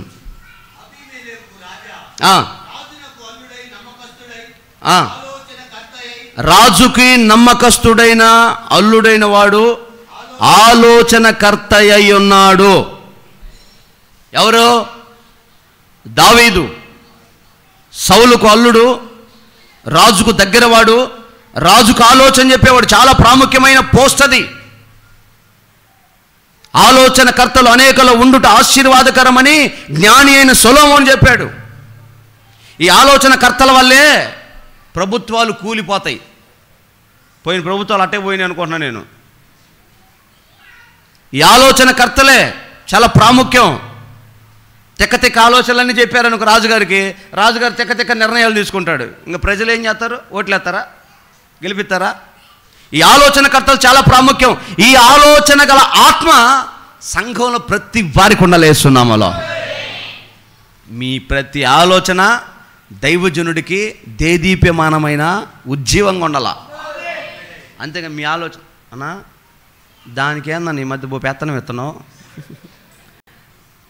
అన్నా, వాడిని ఎందుకని వెనకాలేస్తారు 10 మంది నేను ఏమనుకుంటారన్నా? ఇట్టటి ఆలోచనలు ఎందుకు? యేసుప్రభు చెప్పిండ్రంటవా ప్రభా, పేతురు దుడుకోడు అన్నా, పేతురు దుడుకోడు. ఏది వస్తే గబక్కు చెప్పడమే. ప్రభా నువ్వేమో ఏటీఎం కార్డు వాడికి ఇచ్చినావు, యోధాగాడికి. వాడు ఏడబడితే ఆడికి గీకేస్తున్నాయా? ఏడబడితే ఆడికి గీకేస్తున్నావు. నాకేమంటారు రూపాయి ఇట్లా ఈ బాధంతా ఇటు గీలేదని, ఈయన గీలేదని యోధా మీద కంప్లైంట్స్ ఎక్కువ అయిపోతున్నాయి. కానీ దేవుడికి తెలియదంటవా? ఇదేమన్నేమో సంచంత యూదాకే ఇచ్చిన 30 వెండి నాలుక కృతి పడ్డాడు. కరువు తీరలా, తృప్తి తీరలా. ఆలోచనకర్తలు ఉండటం ఆశీర్వాదం. ఆ ఆలోచనాత్మ నీకు ఉండాలి. భార్యకి భర్త ఆలోచనకర్త, భర్తకి భార్య ఆలోచనకర్త. ఇది కుటుంబ వ్యవస్థలో జరిగే ఒక ప్రక్రియ. భార్య భర్తకి ఏం ఆలోచన చెప్పాలి? మంచిగా, ఉపయోగకరంగా, ఆశీర్వాదకరంగా, ఘనత కలిగించే విధమైన ఆలోచన చెప్పాలి. కానీ ఇప్పుడున్న భార్యలందరూ అంటే వాళ్ళెవరో వాళ్ళ గురించి చదువుతారు, మీ గురించి కాదని చెప్పేది. వాళ్ళెవరో ఏందండి మీరు పొద్దున్న లేదా వాళ్ళింటికి పోయేది ఏంది, వాళ్ళు మొన్న ఏం చేశారు, ఆ మాట ఇప్పుడు అన్నారు, ఈ మాట ఇప్పుడు. ఈ పాతయన్నీ తవ్వి గుంత చేసుకోవటం ఎందుకు? ఆ గుంతలు మనమే పడతాం. భార్యలు ఎక్కువగా చేస్తారని విన్నా. ఓ పాస్టర్ గారు చెప్పారు, మన మాథ్యూస్ గారు, నాకేం తెలుసు. లేకపోతే భార్యలు అలాంటి ఆలోచన అవుతారంట. యేసునామములో ఈ రోజుతో ఆలోచన ఆగిపోను గాక. ఒక్కలు కూడా ఇలా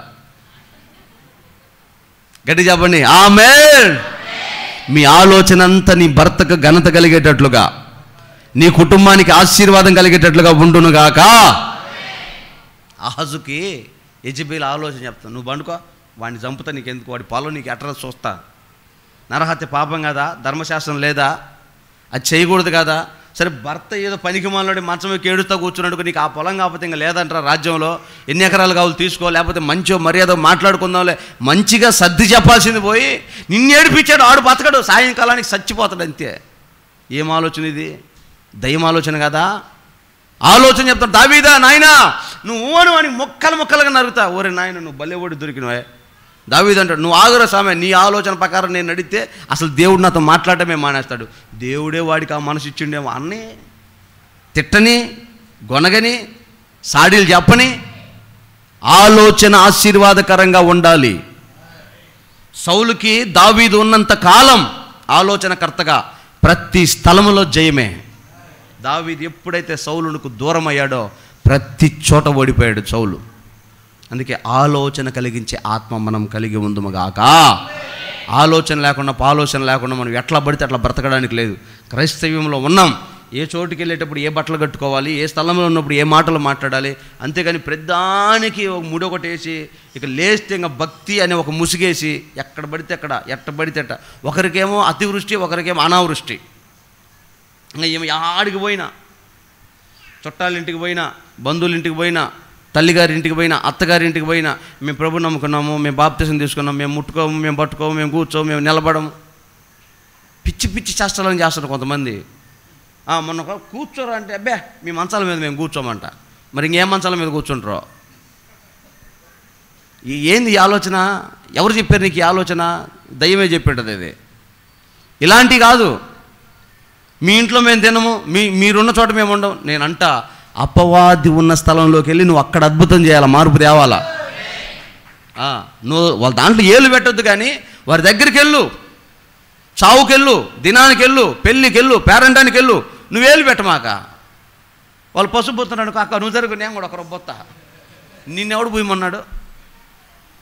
అర్థమైందా? చూడు, దగ్గరుండి ఆ బంధువులు పిలిచారా చూడు ప్రేమగా. అప్పుడు వాళ్ళకి గమనించుకొని పర్వాలేదురా, ఏమో కూడా ప్రభుని నమ్ముకున్నా, మనలో ఒకటి, మనలో ఒకడు, మనలాగే ఉన్నారా, మనం కూడా ఎప్పుడైనా అవకాశం అంటే ప్రభులోకి రావచ్చు అని ఒక ఆలోచన వాళ్ళకి పడుతుంది. నువ్వు ప్రత్యేకంగా ఉన్నావనుకో, ఇదేంద్ర కుష్ఠరోగం వాడు ఉన్నట్టు సపరేట్గా మన పల్లెల్లో తిందంట, మన ఇంట్లో అడుగు పెట్టదంట, మన ఇంట్లో మనలో కలవదంట, పొరపాటున ఈ మతంలోకి పోయామంటే ఇంకా మనం కూడా అంతేరా అని వాడు నీ దరిదాపులకు రాకుండా చేయమాకమ్మా తల్లి. వద్దు, ఆలోచన కలిగి ఉండండి. ఎక్కడ ఎలా ప్రవర్తించాలో వివేచించండి, జ్ఞానం కలిగి మాట్లాడండి, ఆత్మలు రక్షించండి. ఆమేన్. ఇది ఆలోచన కలిగించే ఆత్మ. 4వది బలం. ఆదికాండం 26వ అధ్యాయం 16వ వచనం. అక్కడ ఇస్సాకుతో అబీమెలెకు రాజు మాట్లాడతాడు. ఏమని మాట్లాడతాడంటే, అబీమెలెకు నువ్వు మాకంటే బహుబలం గలవాడవి. చాలండి. అబీమెలెకు రాజు ఇస్సాకుతో చెప్తున్నాడు, నువ్వు మాకంటే బలము గలవాడవి. ఒకవేళ అబ్రహాముతో ఈ మాట అంటే ఓకే. అబ్రహాంకి 300 ఇంట పుట్టి పెరిగిన 318 మంది వీరులు అబ్రహాంతో ఉన్నారు. 5 రాజులను ఓడించాడు కాబట్టి ఈ మాట చెప్పొచ్చు, బలవంతుడు అయ్యా, నీకు ఎదురెళ్తే మేము నాశనం అయిపోతాం, ఎందుకు వచ్చిన గొడవ, నీతో మాకు వద్దయ్యా అని అబ్రహాంతో చెప్తే ఓకే. కానీ ఏమీ లేని తండ్రిని కోల్పోయిన ఇస్సాకుతో చెప్తున్నాడు, నువ్వు బలవంతుడివి, నువ్వు ఈ స్థలంలో ఉండొద్దు, నిన్ను మేము ఎదుర్కోలేం. అబ్రహాంకి ఏమన్నా మంది బలం ఉందా, ఏమన్నా సైనికులు ఉన్నారా, లేకపోతే కులం ఉందా, లేకపోతే మతం ఉందా, లేకపోతే తండ్రి వర్గం ఉందా, ఏముంది? అబ్రహాం ఇస్సాకు బలవంతుడిగా ఉండడానికి కారణం ఏమిటి? ఒకే ఒక కారణం, ఎక్కడ గుంట దొవ్వితే అక్కడ నీటి ఓటలు పడుతున్నాయి. దానిని బట్టి అబీమెలెకు అర్థమైంది, దేవుడు ఇస్సాకుతో ఉన్నాడు. ఈ బాహుబలం కలిగిన దేవుడు ఇస్సాకుతో ఉంటే మనం ఇస్సాకుని టచ్ చేసి బతకగలుగుతామా? అందుకే దండం పెట్టి చెబుతున్నాడు, అయ్యా నువ్వు ఏడుంటావు, ఏదో ఒకటి చేస్తావు, మా వాళ్ళు ఏదో ఒకటి అంటారు, నీ జోలికి వస్తారు, నెత్తికి తెచ్చుకుంటారు, సచ్చి సమాధికి పోతారు, నీ జోలికి మేము రాము, కొర దూరంగా ఉండయా అని ఇస్సాకుతో చెప్పారు. సంసోను బలవంతుడు. ఏం బలం సంసోన్ది? డ్రగ్స్ తీసుకుంటూ వచ్చిన బలం కాదు, కొకైన్తో వచ్చిన బలం కాదు, మాదక ద్రవ్యాలతో వచ్చిన బలం కాదు. పరిశుద్ధాత్మ సంసోను మీదకి వచ్చినప్పుడు ఆయన బలము గలవాడవై నిర్వంజ చెట్టను కూడా చీల్చగలిగాడంట. ఆ కోట గోడ తలుపులు ఎత్తుకొని మోసుకొని వెళ్ళగలిగాడంట. 100 మంది ఒక తలుపు మోయలేరు, 100 మంది ఒక్క తలుపు మోయలేరు. చేరొక చేతికి తగిలించుకొని కొండ మీదకి ఎక్కి ఆడ నిలబెట్టి పిలుతాడు, నువ్వు నీ తలుపు నీ గేట్ నన్ను ఆపగలిగాయా? ఏం బలం అదే? పరిశుద్ధాత్మ బలం అదే. దేవునికి మహిమ కలుగును గాక. ఆమేన్. ఆత్మ బలం కలిగి ఉండాలి, ప్రార్థన బలం కలిగి ఉండాలి, విజ్ఞాపన బలం కలిగి ఉండాలి, దేవుని కొరకు సాక్షిగా ఉండే ఆ బలం కలిగి ఉండాలి. అంతేకాని బాగా తిని ఏమంటే పాయసం తెమ్మ జీడిపప్పు తెస్తే ఏదిరా నీ గ్లాసులో వచ్చిందా, నీ గ్లాసులో ఏమైందిరా, వంట చేసింది ఎవరు, ఏదక్క జీడిపప్పు, 4 నోట్లు వేసుకున్నావు అన్నయ్య, మరి 1/2 కేజీలో 4 వచ్చేది. ఎందుకమ్మ ఆ రకంగా ఈ మధ్య ఆరోగ్యం బాగాలేదని డాక్టర్ గారు చెప్పలేదు, 4 తింటే బలం వస్తుందని తిన్నగానే. ఆ బలం వద్దు, ప్రార్థన బలం యేసు నామములో. హల్లెలూయా అని వివరించి చెప్పలేకపోతున్నా. ఇది మనకు కావాల్సిన బలం. గట్టిగా హల్లెలూయా చెప్పండి. ఆత్మలో బలవంతులు గట్టిగా చెప్పండి. దేవుడు నిశ్చయముగా మీకు ఆత్మ బలము దయచేయును గాక. దేవుడు నీతో ఉన్నాడన్న బలం, పరిశుద్ధాత్మ దేవుడు నీలోకి వచ్చే ఆ బలం నీకు కావాలి. తర్వాత తెలివి గురించి రాసింది ఆదికాండం 3:10, అలాగే ఆదికాండం 15:1 చదువు. ఆదికాండం 3వ అధ్యాయం 10వ వచనం. సరే అపోస్తుల కార్యములు 12వ అధ్యాయము 11వ వచనం. రెఫరెన్స్లు ఎక్కువ చేస్తే టైం అయిపోతుంది.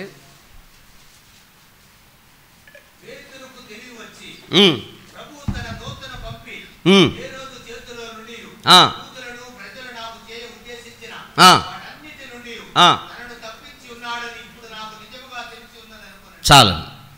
పేతురుకి తెలివి వచ్చి అప్పుడు అనుకుంటున్నాడంట, అమ్మో ఏ రోజు చేతిలోంచి దేవుడు నన్ను వదిలిపెట్టాడు, యూదుల చేతుల్లోంచి దేవుడు నన్ను వదిలిపెట్టాడు, అనేకులకు ఆశీర్వాదకరంగా ఉండడానికే దేవుడు నన్ను బయటకు తీసుకొచ్చాడు, ఈ చెరసాల సంఖ్యలు పగిలిపోయినాయి, గోడల పునాదులు కదిలిపోయినాయని ఎప్పుడు అనుకుంటున్నాడు? ఇంటికి దగ్గర చేరినాక అనుకుంటున్నాడు. హలో, కట్టేశారు, గొలుసులేశారు, జైల్లో వేశారు. జైల్లో మరి పాడి పాడి పాడి అలసిపోయి పడిపోయాడు.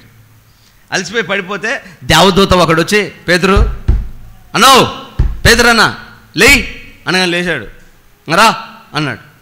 ఆయన రాగానే తలుపులు తీసినాయి, పోయాడు. మెయిన్ గేట్ తీశాడు, పోయాడు. బయటికి వెళ్ళిపోయాడు. దారమ్మడి తీసుకెళ్ళి చర్చి ఎక్కడుందో ఆడదాకా తీసుకెళ్ళి వదిలిపెట్టి ఆ దేవదూత వెళ్ళిపోయిన తర్వాత అప్పుడుకి పేతురికి జ్ఞానం తెలివవుతుందండి.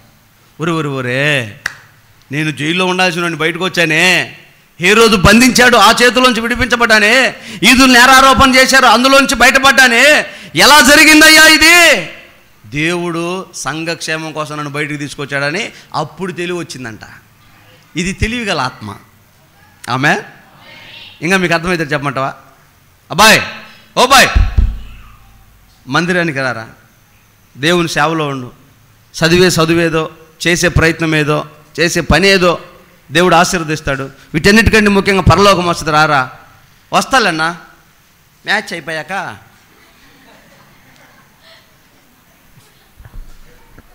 సరే.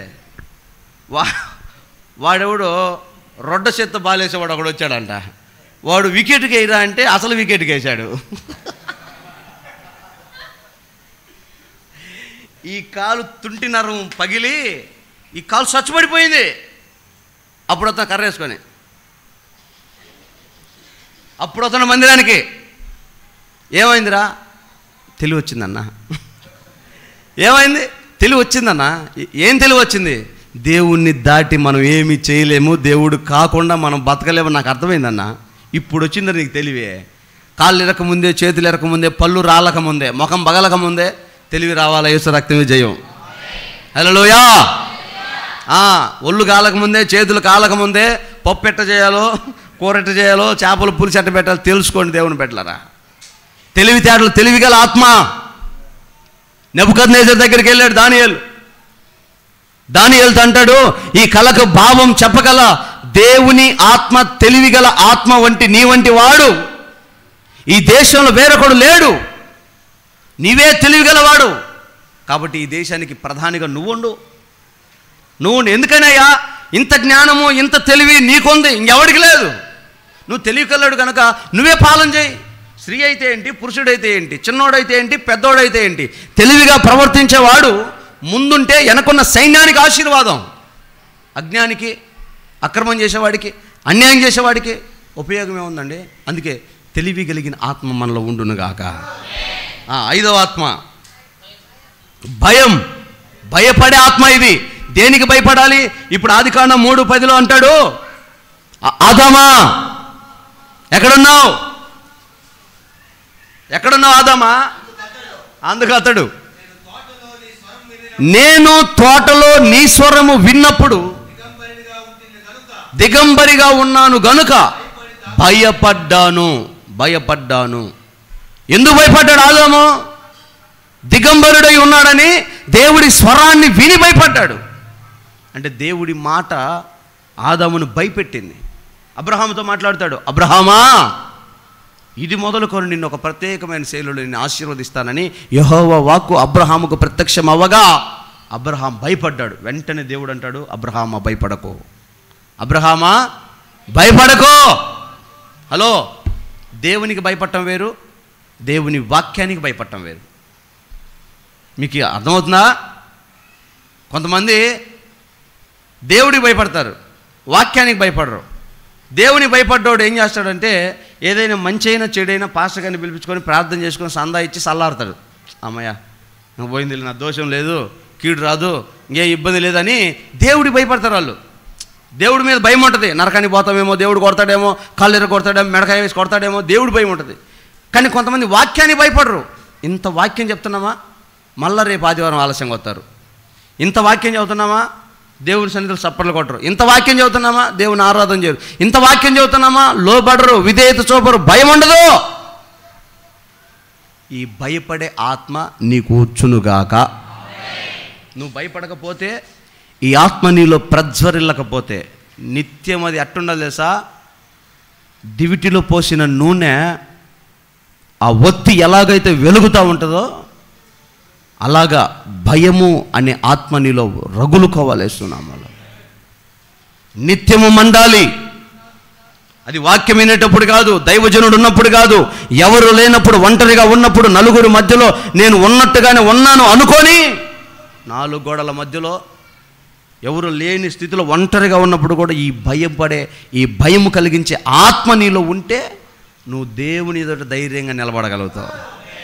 లేదనుకో, నీకు ఆ భయం లేదనుకో, నువ్వు పాపం చేస్తావు, నువ్వు తప్పు చేస్తావు, అబద్ధం ఆడతావు, అన్యాయం చేస్తావు, స్ట్రైట్గా నరకానికి వెళ్ళిపోతావు, తప్పించుకోలేవు. దేవుని త్రాసు చాలా గొప్పది. ఆయన ఇప్పుడు క్షమించాడు, ఇప్పుడు కనికరించాడు, నీ కోసం ప్రాణం పెట్టాడు, మరలా రాబోతున్నాడు.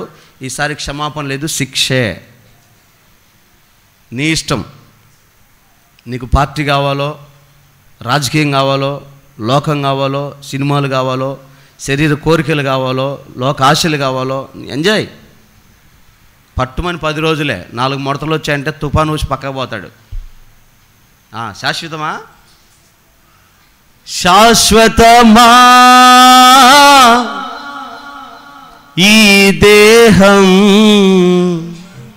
త్వరపడకే ఓ మనసా, త్వరపడకే ఓ మనసా, శాశ్వతమా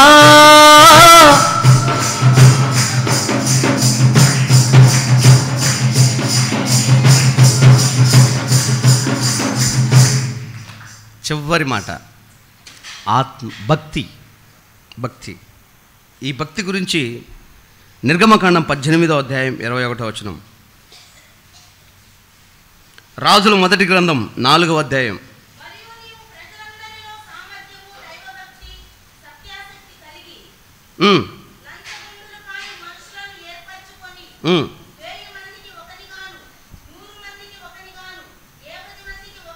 చాలమ్మా, మొన్నటిదాకా జరిగిన వాలంటీర్ వ్యవస్థ ఎక్కడిదే? హలో, చదివారా? 100 మందికి ఒకడు, 50 మందికి ఒకడు. ఇక్కడి నుంచే వచ్చిన వ్యవస్థ.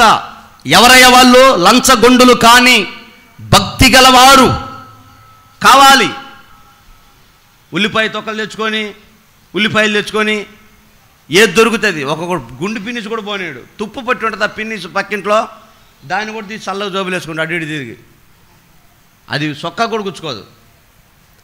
అదొక రకమైన మనసు. ఇక్కడ రాసిన దేవుని వాక్యంలో రాయబడిన మాట ఏంటంటే, నువ్వు భక్తి గలవాడవైతే నీ ఇంట్లో ఏమున్నా లేకున్నా తలుపులేసి దేవునికి మొర్రపెట్టు.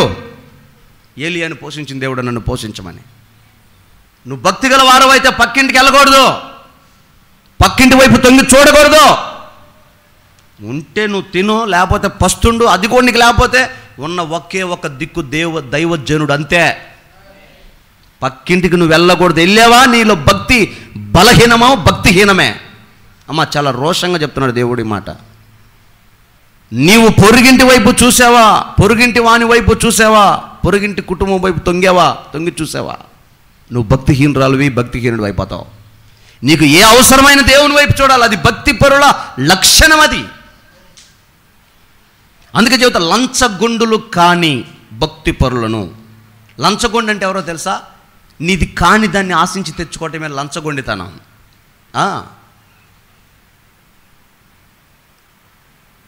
ఈ ఎలీషా దగ్గర ఒక శిష్యుడు ఉండేవాడు, నాట్ గెహజీ. ఆ శిష్యుడు చచ్చిపోతే అతని భార్య ఎలీషా దగ్గరికి వచ్చి అడిగిద్ది, అయ్యా మా ఆయన చచ్చిపోయాడు, ఇంట్లో అప్పులలో వచ్చి నా పిల్లల్ని తీసుకుపోతాం అంటున్నారు అని అడిగినప్పుడు అక్కడ అతని గురించి రాయబడిన మాట భక్తిపరుడైన ఒకడు. ఎంత అద్భుతమైన మాట రాసింది అక్కడ. రాజుల మొదటి గ్రంథం 4వ అధ్యాయము 1 నుంచి 9 వచనాలు నువ్వు చదివితే భక్తిపరుడైన 2వ రాజులు అనుకుంటా.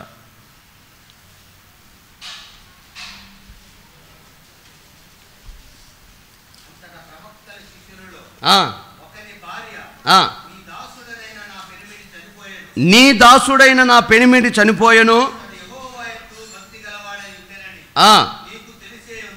నీకు తెలిసే ఉన్నది.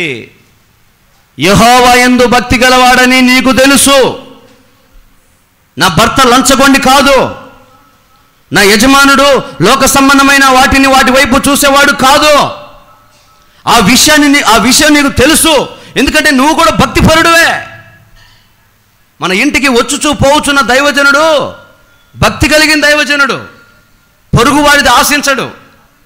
పెద్ద సోఫా పెట్టారే మీ ఇంట్లో, భలే ఉందక్క, చర్చిలో కూడా ఒకటి ఉంటే బాగుంటుంది అక్క, అట్టటోడు కాదుగా. హల్లెలూయా, గట్టి చెప్పండి. ఆ మధ్య ఒక ఇంటికి విజిటింగ్ వెళ్ళా. పాప ఆమె బాధ చెప్తుంది, ఆమె బాధ నాతో చెప్తుంది. ఇవన్నీ చెప్తే ఇంక మళ్ళీ చెప్పరేమో, అయినా చెప్తా. ఆమె బాధ నాతో చెప్తుంది, అన్నయ్య మేము ఇంతకుముందు ఒక చర్చికి వెళ్ళేవాళ్ళం, ఆ చర్చి పాస్టర్ గారు మంచోడు కదా అని. నేను ఎంత పెద్ద పాపం చేసాడు అనుకున్నా. ఏం చెప్తుంది తెలుసా, ఇంటికి వస్తాడా ప్రశాంతంగా కూర్చొని ప్రార్థన చేయడు అన్నయ్య. అక్క ఈ గొడుగు భలేగుందే, చర్చిలో చెడు గొడుగు ఒకటి ఉంటే బాగుంటుంది అక్క. అప్పుడు నాకేమనిపిస్తుంది అన్నయ్య, సరే తీసుకో పాస్టర్ గారు అండి. మాటానికైనా వద్దండి అన్నయ్య, గబకు సంకలు పెట్టుకొని పోతాడు. జగ్గు కనపడకూడదు, గ్లాస్ కనపడకూడదు, కప్పు కనపడకూడదు, కుర్చీ కనపడకూడదు, మొత్తం తీసుకెళ్ళి చర్చిలో పెట్టుకున్నాడు. అలాంటి వాడు కాదు దైవజనుడు. మన ఇంటికి వస్తూ పోతున్న దైవజనుడు లంచగొండి కాదు, ఆశించేవాడు కాదు, భక్తి కలిగిన దైవజనుడు. అలాంటి భక్తి కలిగిన దైవజనుడితో ఉన్న నా భర్త భక్తి గలవాడే, వాడు చనిపోయాడు. ఈ భక్తి అనే దీపం విశ్వాసిలో, సేవకుడిలో, సేవలో ప్రజ్వరిల్లాలేస్తున్నాము. ఎందుకు ప్రజ్వరిల్లాలంటే పేతురు చెప్తాడు, 2వ పత్రిక, పేతురు రాసిన 2వ పత్రిక 3వ అధ్యాయం 12వ వచనంలో చెప్తాడు, ఇవన్నీ ఇట్లు లయమైపోవును గనక ఆకాశంలో రగులుకొని లయమైపోవునట్టు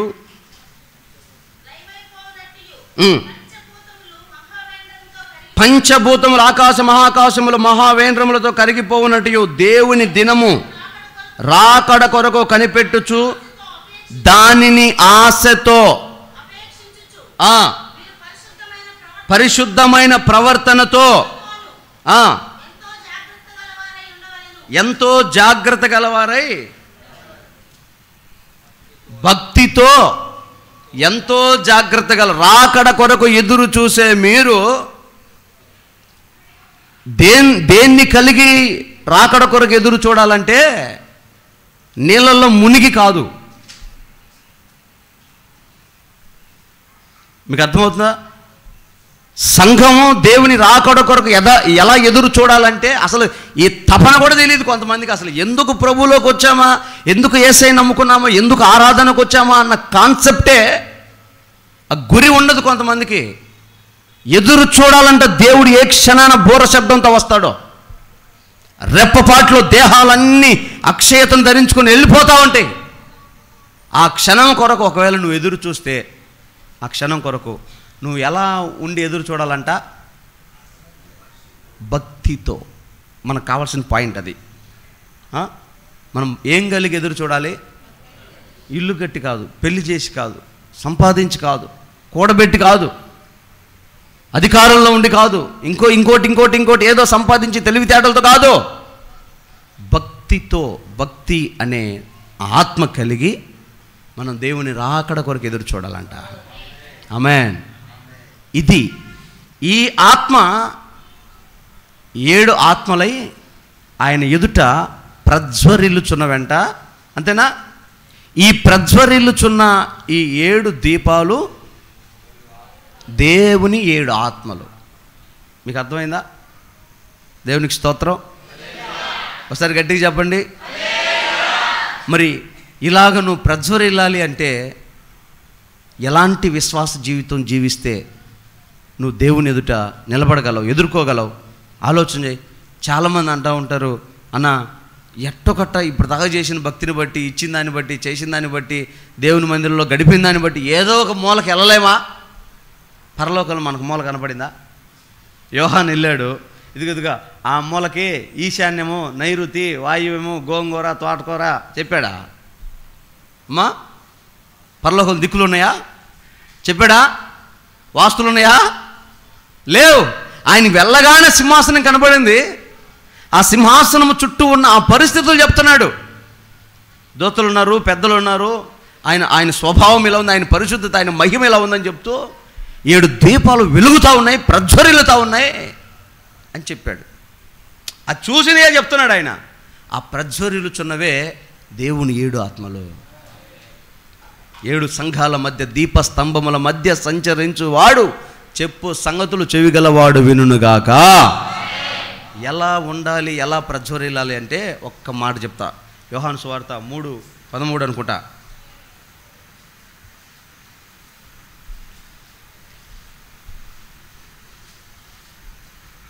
నేను ముగిస్తున్నా.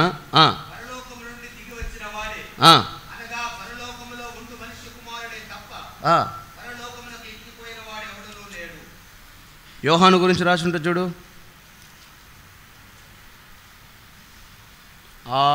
5వ అధ్యాయము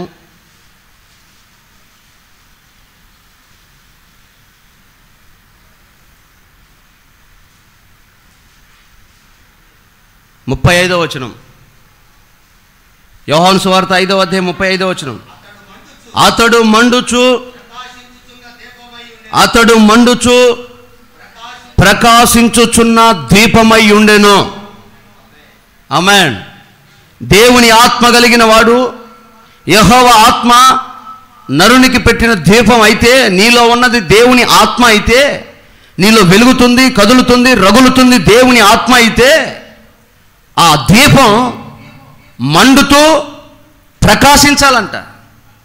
2 అనుభవాలు: మండాలి, ప్రకాశించాలి. వెలగాలి, వెలిగించాలి. వెలగాలి, దీపస్తంభం మీదకి రావాలి. వెలగాలి, అనేకులని వెలుగులో సంచరించాలి. అబ్రహామా, నిన్ను అనేక జనములకు ఆశీర్వాదానికి కారణముగా చేస్తానన్నాడు. అబ్రహామును నమ్మిన వారు, అబ్రహామును చూసిన వారు, అబ్రహామును వెంబడిస్తున్న వారు, అబ్రహామును గురించి విన్నవారు ఆశీర్వదించబడతారు. బా ఏం బతికాడురా, బా ఎలా వచ్చాడురా, ఎట్ట దీవించబడ్డాడురా. కథలు చెప్పుకోవడం కాదండి. పలానోడు దీవించబడ్డాడు, పలానోడు ఆశీర్వదించబడ్డాడు, పలానోడు భక్తుడయ్యాడు, పలానోడు విప్లవం, ఉద్యమం, పలానోడు ప్రార్థనాపరుడు, పలానోడు భక్తిపరుడు అని ఒకరి గురించి చెప్పుకునేటట్టు కాదు. నీ గురించి అనేకులు చెప్పుకునేటట్లుగా నీవు మండే దీపమై ప్రకాశించుదువుగాక. అందుకే దేవుడు అంటాడు, మత్తయి సువార్త 5వ అధ్యాయం 13వ వచనం చదివితే, త్వరగా నేను ముగిస్తున్నా. మత్తయి సువార్త 5వ అధ్యాయం 15వ వచనం. 15వ వచనం చదవమ్మా. మనుషులు దీపాన్ని వెలిగించి కొంచెము కింద పెట్టరు కానీ ఆ ఇంట ఉండే వారి అందరికీ వెలుగు ఇవ్వడానికి దీపస్తంభం మీద పెడతారు. మనుషులు చూడండి, ఆ మాటలకున్న వ్యత్యాసాన్ని గమనించండి. మనిషి దీపాన్ని వెలిగించి అందరికీ కనపడేటట్లుగా దీపస్తంభం మీద పెడతాడు. మనుషులు ఆ దీప వెలుగును చూసి అని చెప్పట్ల. ఆయన ఏమంటాడంటే, ఆ వెలుగు ఉన్న ప్లేస్ను మార్చి, మాట మార్చి చెప్తున్నాడు. మనుషులు ఆ మీ సత్క్రియలను చూసి పరలోకమందున మీ తండ్రిని మహింపరుస్తారు. చప్పలు కొట్టండి గట్టిగా. దేవునికి మహిమ కలుగును గాక. హల్లెలూయా. నువ్వు విశ్వాసమైతే, దేవుని నమ్మిన వాడివైతే, నమ్మిన దానివైతే, నువ్వు వెలిగే దీపమైతే, మండుతున్న దీపానివైతే, ప్రజ్వరిస్తున్నటువంటి పరలోకంలో ఉన్న ఆత్మవైతే, వెలుగుతున్న నీ దీపం మంచం కింద కాదు, కొంచెం కింద కాదు, హృదయంలో కాదు, ఇంట్లో కాదు, లోకంలో కాదు, వ్యక్తిగతంగా పర్సనల్గా కాదు. ఎక్కువ తగ్గించు. ఎలా పడితే అలా నీ వ్యక్తిగతంగా నిన్ను నువ్వు అనుకొని, నాకు తెలుసు, నా భక్తి నాకు తెలుసులే, నా ప్రార్థన నాకు తెలుసులే, నువ్వు నాకు చెప్పాల్సిన అవసరం లేదే. Non sense. నాన్ సెన్స్ అంటే అర్థం ఏంటి? వ్యర్థమైన మాట, పనికి మాలిన మాట అది. నా భక్తి నాకు తెలుసు, నా ప్రార్థన నాకు తెలుసు, చర్చికి రావాలో పోవాలో ఎప్పుడు ఏం చేయాలో నాకు తెలుసులే, నువ్వు నాకు చెప్పమాకలు అనే మాటలు పక్కన పెట్టి మీ సత్క్రియలు అనేకులు చూసేటట్లుగా ఉన్నతమైన స్థితిలో దీప స్తంభం మీద పెట్టు. కనపడాలి నీ వెలుగు. బాప్తిసం తీసుకున్నావు కదరా, ఏమైనా మార్పు వచ్చిందా? ఏం మార్పు రాలేదండి. సచ్చుపోయింది, స్పర్శే పోయింది మనిషికి. ఒక మాట అంటే మాత్రం ఇంతలావున వస్తుంది స్పర్శ. ఎవరైనా ఒక మాట అంటే అస్సలు తట్టుకోలేదు, ఉబ్బిపోద్ది, అసలు బెలూన్ ఉబ్బినట్టే. అవసరమైతే బ్లాస్ట్ అవుతుంది కూడా, ఇంకా పగిలిద్ది. ఎవరైనా మాట అంటే, ఎవరైనా ఒకటి చెప్తే, ఏదైనా ఒకటి చేస్తే, నువ్వు వచ్చిన వాడివి, వచ్చిన దానివి భక్తి చేసుకొని పరలోకానికి దేవుడు మాట్లాడిన మాటలు విని నీ హృదయంలో పెట్టుకొని, ఇది వెలిగిందా, ఆరిపోయిందా, తగలబడిందా, మొత్తం గాలిపోతుందా, లేకపోతే వెలుగుకరంగా ఉందా సరి చేసుకొని ఆత్మ సంబంధమైన బతుకు రాదు. ఆత్మ సంబంధమైన తీర్మానం లేదు, ఆత్మ సంబంధమైన ఆసక్తి లేదు, దేదీప్యమానమైన వెలుగుగా ప్రకాశించాలన్న ఆ ఉద్దేశం లేదు. ఎన్నాళ్ళు విన్నా, ఎన్ని రోజులున్నా, ఎంత మండినా, ఎంత రగిలిస్తున్నా, ఊది ఊది ఎలిగించి ఎలిగించి ఎలిగించి అగ్గిపెట్లు అయిపోతున్నాయి, పెట్రోల్ అయిపోతుంది, బుగ్గలు బూరుపులు అయిపోతున్నాయి. ఇంకా మండకపోతే ఎట్లా? ఇంకా వెలకపోతే ఎట్లా? నిన్నేమన్నా కొండలు మోయమన్నాడు దేవుడు? నీ సత్క్రియలు నీలో దరిద్రం ఏదైనా ఉంటే దాచిపెట్టు. దాన్ని ఎందుకు బయట చూపిస్తావు? నీకు ఒక బుద్ధి ఉంది, అది దరిద్రమైన బుద్ధి, దాన్ని చూపి మాకు జనాలకి. కుళ్ళు, కుతంత్రం, ఈర్ష్య, ద్వేషం లోపలనే పెట్టుకొని షుగరు, బీపీ మొత్తం థైరాయిడ్ ఎక్కువైపోయేటట్టు పెట్టుకో. నీ సత్క్రియలు, నువ్వు మారుమనసు పొందావే, ప్రభు నమ్ముకున్నావే, దేవుడి వాక్యం నీతో మాట్లాడుతున్నప్పుడు నువ్వు విని తీర్మానం చేసుకున్నావే, ఆ సత్క్రియలు దీపస్తంభం మీద పెట్టు. వెలుగుతున్న ఆ ఆత్మ, ప్రజ్వరిల్లుతున్న ఆ 7 ఆత్మలు ఉన్నాయే, ఆ ప్రజ్వరిల్లుతున్న 7 ఆత్మలు ఉన్నాయే, వాటిని దీపస్తంభం మీద పెట్టు. నీ జ్ఞానం చూడాలి, నీ బలము చూడాలి, నీ ఆలోచన చూడాలి, నీ వివేకం చూడాలి, నీ భయము చూడాలి, నీ భక్తి చూడాలి. మా శాతగా జీన్ ప్యాంట్లు వేసుకొని, టీషర్ట్లు వేసుకొని తిరగదానికి కనబడాలి. భక్తి కనబడాలి, 10 మందిలో కనబడాలి. మాకు శాతగా తొందరపడి మాట్లాడడానికి, ఇష్టం వచ్చినట్టు చేయడానికి. మన భక్తి సకల జనులకు ఆశీర్వాదకరంగా ఉండాలి, అంగీకారంగా మారాలి. ఆటంకపరిచే విధంగా అయోగ్యంగా ఉండకూడదు. నువ్వే వాస్తువులు చూస్తే నీ వెనకాలన్న నీ కుటుంబం ఏమైపోవాలి? నువ్వే అంతరం కట్టిస్తే నీ పిల్లలు ఏం చేయాలి? మంత్రం వేయాలి. ఇంకా నీ మనవాడి చేతబడి నేర్చుకోవాలి. ఏం చేస్తున్నావో నీకు అర్థమవుతుందా? నీ మనసు ఎలా ఉందో, నీ భక్తి ఎలాగుందో నీకు తెలుస్తుందా? నీ పిల్లలకు నేర్పాలి. ఈ ఎక్కవు ఎదవ సోది చెప్పమంటే మాత్రం అరుగు మీద కూర్చొని 8 గంటలు చదువుతావు నాన్ స్టాప్గా. వాక్యం ఎక్కదు, నీకు అర్థం కాదు. వాక్యం నీకు అర్థం కాదు. ఈ పెద్ద పెద్ద మర్మాలు మది ఇంగ్లీష్ పీసులో కాదు చెప్పేది, ఇక్కడంతా ఇది ఎక్కదో. అర్థం కావట్లేదు అన్నయ్య, అర్థం కావట్లేదు. మాట్లాడు, అడు కూర్చొని కూటమిల గురించి, ఓడినోళ్ళు, గెలిచిన వాళ్ళు, సీట్లు, తమలపాకులు అన్నీ మాట్లాడు. కుర్చీలు, టేబుల్ గురించి మాట్లాడు. వాక్యం విని ప్రభు నమ్ముకొని, కుటుంబాన్ని కట్టుకొని, జీవితాన్ని మార్చుకొని, నీవు, నీ తర్వాత నీ తరం, నీ పిల్లలు నీ భక్తి అడుగు జాడలో నడవాలి. కొన్ని వాక్యాలు అంటే గుండెలు జారిపోతున్నాయండి. రాజుల 2వ గ్రంథం 2వ అధ్యాయం 1వ వచనంలో చివరి మాట,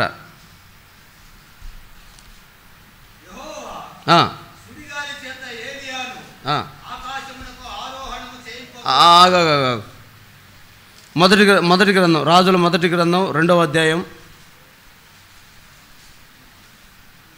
1వ వచనం చదువు, మైకి తీసుకుని చదువు. దావీదునకు జాగ్రత్తగా అందరి మాటలు వినండి, జాగ్రత్తగా అందరి మాటలు వినండి, శ్రద్ధగా నెమ్మదిగా చదువన్నా. దావీదునకు మరణకాలము సమీపింపగా అతడు తన కుమారుడైన సొలొమోనుకు ఇలాగు ఆజ్ఞ ఇచ్చెను, లోకులందరూ పోవలసిన మార్గమున నేను పోవుచున్నాను, కాబట్టి నీవు ధైర్యము తెచ్చుకొని నిబ్బరము కలిగి నీ దేవుడైన యెహోవా అప్పగించిన దానిని కాపాడి ఆయన మార్గములను అనుసరించిన ఎడల నీవు ఏ పని పూనుకొనినను ఎక్కడ తిరిగినను అన్నిటిలో వివేకముగా నడుచుకొందువు. మోషే ధర్మశాస్త్రములో వ్రాయబడి ఉన్న దేవుని కట్టడలను, ఆయన నియమించిన ధర్మమంతటిని, ఆయన న్యాయ విధులను, శాసనములను గైకొనుము.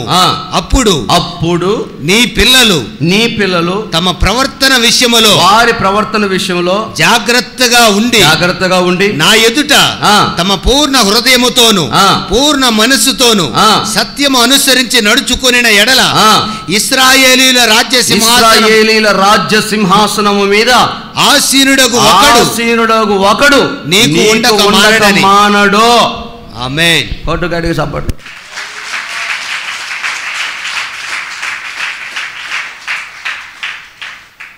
ఈరోజు రాత్రి దేవుడు మనల్ని పిలిచాడు. అదొక భాగ్యం. పిలవటం అంటే మామూలు విషయమా? అదొక భాగ్యం. పోత చెప్పుకోవాలి. అరే నానా, నేను చచ్చిపోతున్నాను, ఇదేం వింత కాదు, దేవుడు అన్యాయం చేస్తున్నాడు అనుకోమాక. అందరూ పోయేదే, ఈరోజు కాకపోతే రేపైన పోయేదే. పోతున్నాను, నేను నమ్మిన దేవుడు గొప్పోడురా. ఆయన మాట నమ్ము, ఆయన ఆజ్ఞలు గైకొను, ధర్మశాస్త్రాన్ని పట్టుకో, శాసనాలు విధులు గైకొను, నీ ప్రయత్నాలు నా దేవుడు సఫలం చేస్తాడు. నువ్వు చెప్పగలవా? ఎస్, నేను చెప్పగలంటే గట్టిగా వెళ్ళు చెప్పు. చూసారా వ్యత్యాసం? గమనించారా? ఒకసారి అందరు గట్టిగా అల్లెలు చెప్పండి. ఈ స్వరం ఇందాక ఎందుకు రాలా? నీకు అంత సీన్ లేదు. నువ్వేం చెబుతావు? నానా చచ్చిపోయేదాకా ఫ్యాన్కి వేసేరా ఓటో. నీ కొడుకు కూడా చెప్పురా, మన అదిరా. ఏమి నేర్పిస్తున్నారమ్మా పిల్లలకి? వాడికి నిక్కర్ వేసుకొని రాదు,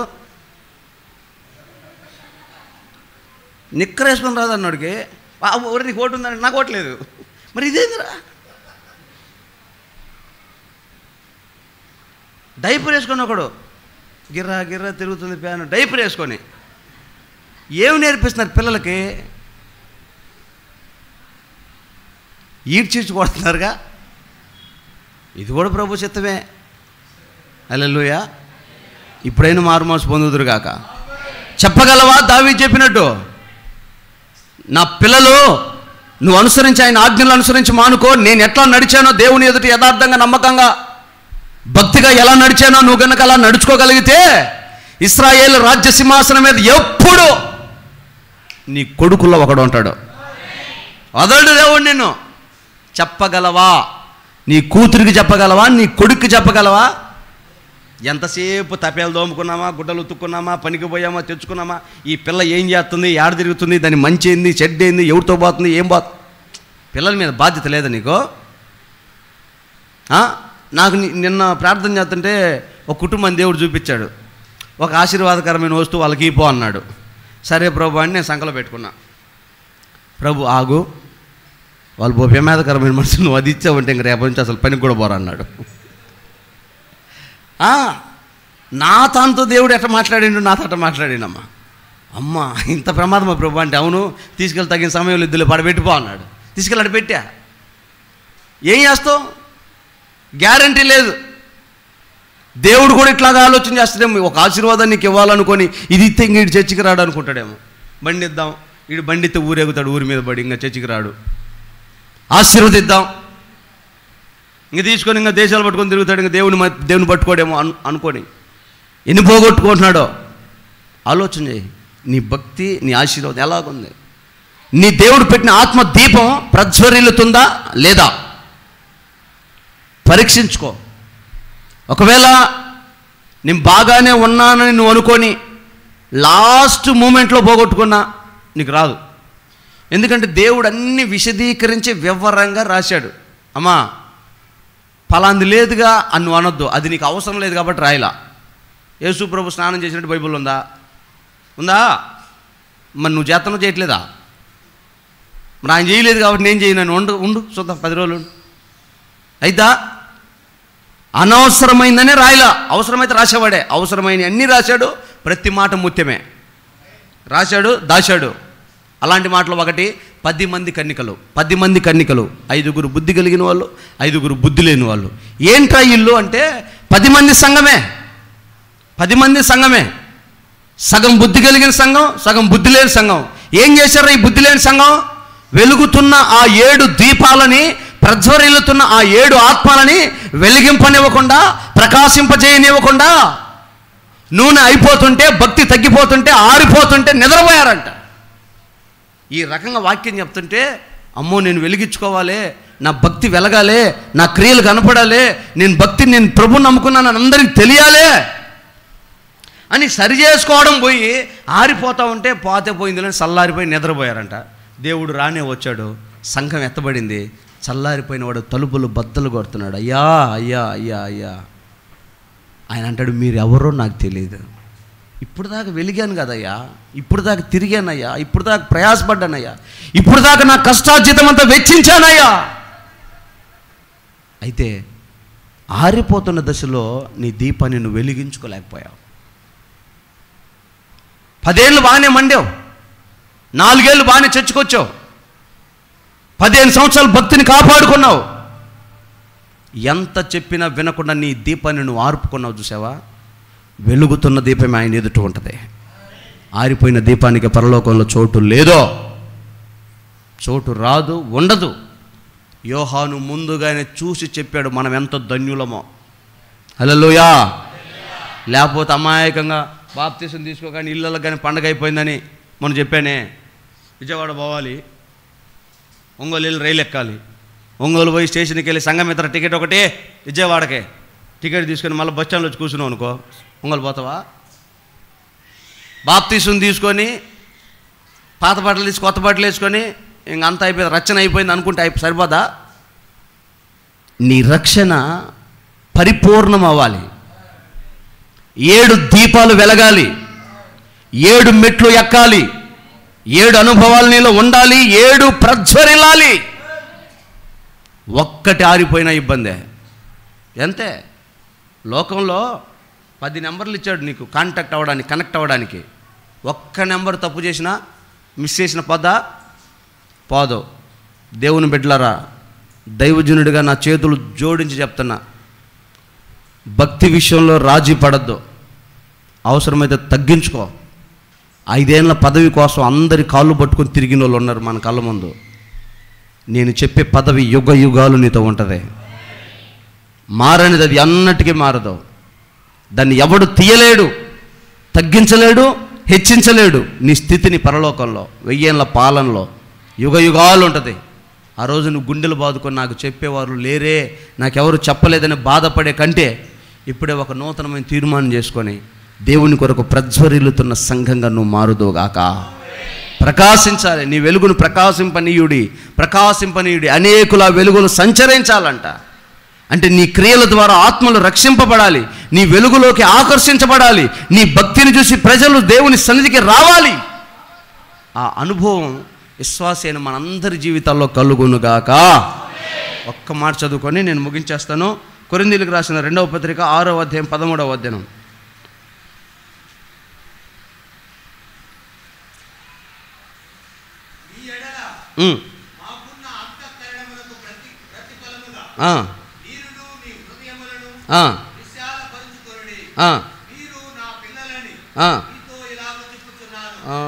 అది కాదండి, పొత్తు ఏమి, బయలుకు నీకు పొత్తు ఏమైనా మాట ఉంటుంది కదా. 1వ పత్రికనా 14 అది చదువు అన్న. 6:14 చదువు.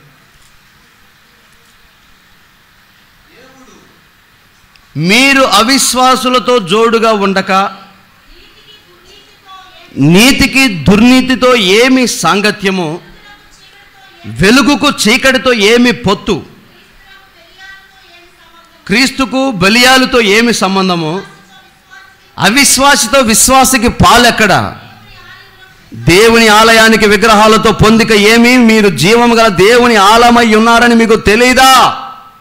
మీలో నివసిస్తున్నవాడు దేవుడు కాడా? ఆయన వెలుగై ఉండలేదా? మరి మీలో ఉన్నది దేవుడైతే, ఆయన వెలుగైతే ఆ వెలుగును మీరు ప్రకాశింపనివ్వాలి. కానీ చీకటితో పొత్తు పెట్టుకొని, చీకటి సంబంధమైన కార్యాలతో పొత్తు పెట్టుకొని, చీకటిని మీ జీవితాల్లోకి, మీ కుటుంబాల్లోకి, మీ అనుభవాల్లోకి ఆహ్వానించి అవిశ్వాసాన్ని, లోకాన్ని, లోక సంబంధమైన వ్యవహారాల్ని మీరు తెచ్చి మీ ఆత్మీయ జీవితంలో వేసుకొని మీ వెలుగుని ఆర్పేసుకుంటారా? మీ వెలుగును పోగొట్టుకుంటారా? ఒక పౌలు వెలిగినట్టుగా, యోసేపు వెలిగినట్టుగా, దావీదు వెలిగినట్లుగా, మన ప్రభు అయిన యేసు వెలుగుగా ఉన్నట్లుగా ఈనాడు సంఘంగా నీవు నేను ఒక దేదీప్యమానమైన వెలుగుగా మారుదుముగాక. ఆమేన్. నీ వెలుగును చూసి అనేకులు నిన్ను వెంబడించుదురుగాక. భీమవరంలో అన్నారు, భోజనానికి వెళ్ళా, 7 గంటలకు సభ ముగించాను, భోజనానికి వెళ్ళాను. నా వెనకాలే వచ్చిన వార్త, ఎంతో టైం తీసుకోవాలా, టిఫిన్ కూర్చున్నాను అంతే. నాతో చెప్తున్నాడు, అన్నయ్య కొన్ని కుటుంబాలు నాతో అన్నారు ఈ మాట, ఏమని, ఇలాగ వాక్యం చెప్పేటట్లయితే ప్రతి నెల ఎంతమంది కుటుంబాలు నేను తీసుకొస్తున్నా వేకోనే. దేవునికి స్తోత్రం. అలాంటి వాక్యము ప్రతిదినం ఇక్కడ వినబడుతుంది కదా. నువ్వెంతమందిని తీసుకురాగలిగావు? నువ్వు వెలుగును చూపించగలిగావా? చెప్పగలిగావా? ప్రకటించగలిగావా? నీకు దేవుడిచ్చిన భక్తిని చాటించగలుగుతున్నావా? అంటే నీ దీపాన్ని, నీ భక్తిని, నీ క్రియలను, నీ సత్క్రియలను మంచం కింద, కొంచెం కింద పెట్టావా? ఈ ఆరాధనలో అది దీపస్తంభం మీదకి వచ్చునుగాక. ఆమె నిశ్చయముగా అది వెలుగు ప్రకాశించాలి, అనేకులకు ఆశీర్వాదకరంగా మారాలి. ఇది మొదలుకొని దేవుని ఎదుటకు నిలబడడానికి వెళ్ళున్నంత వరకు ఆరని దీపమై దేదీప్యమానముగా మనం ప్రకాశించుదుము గాక. అందరూ తలలు వంచి కళ్ళు మూసుకొని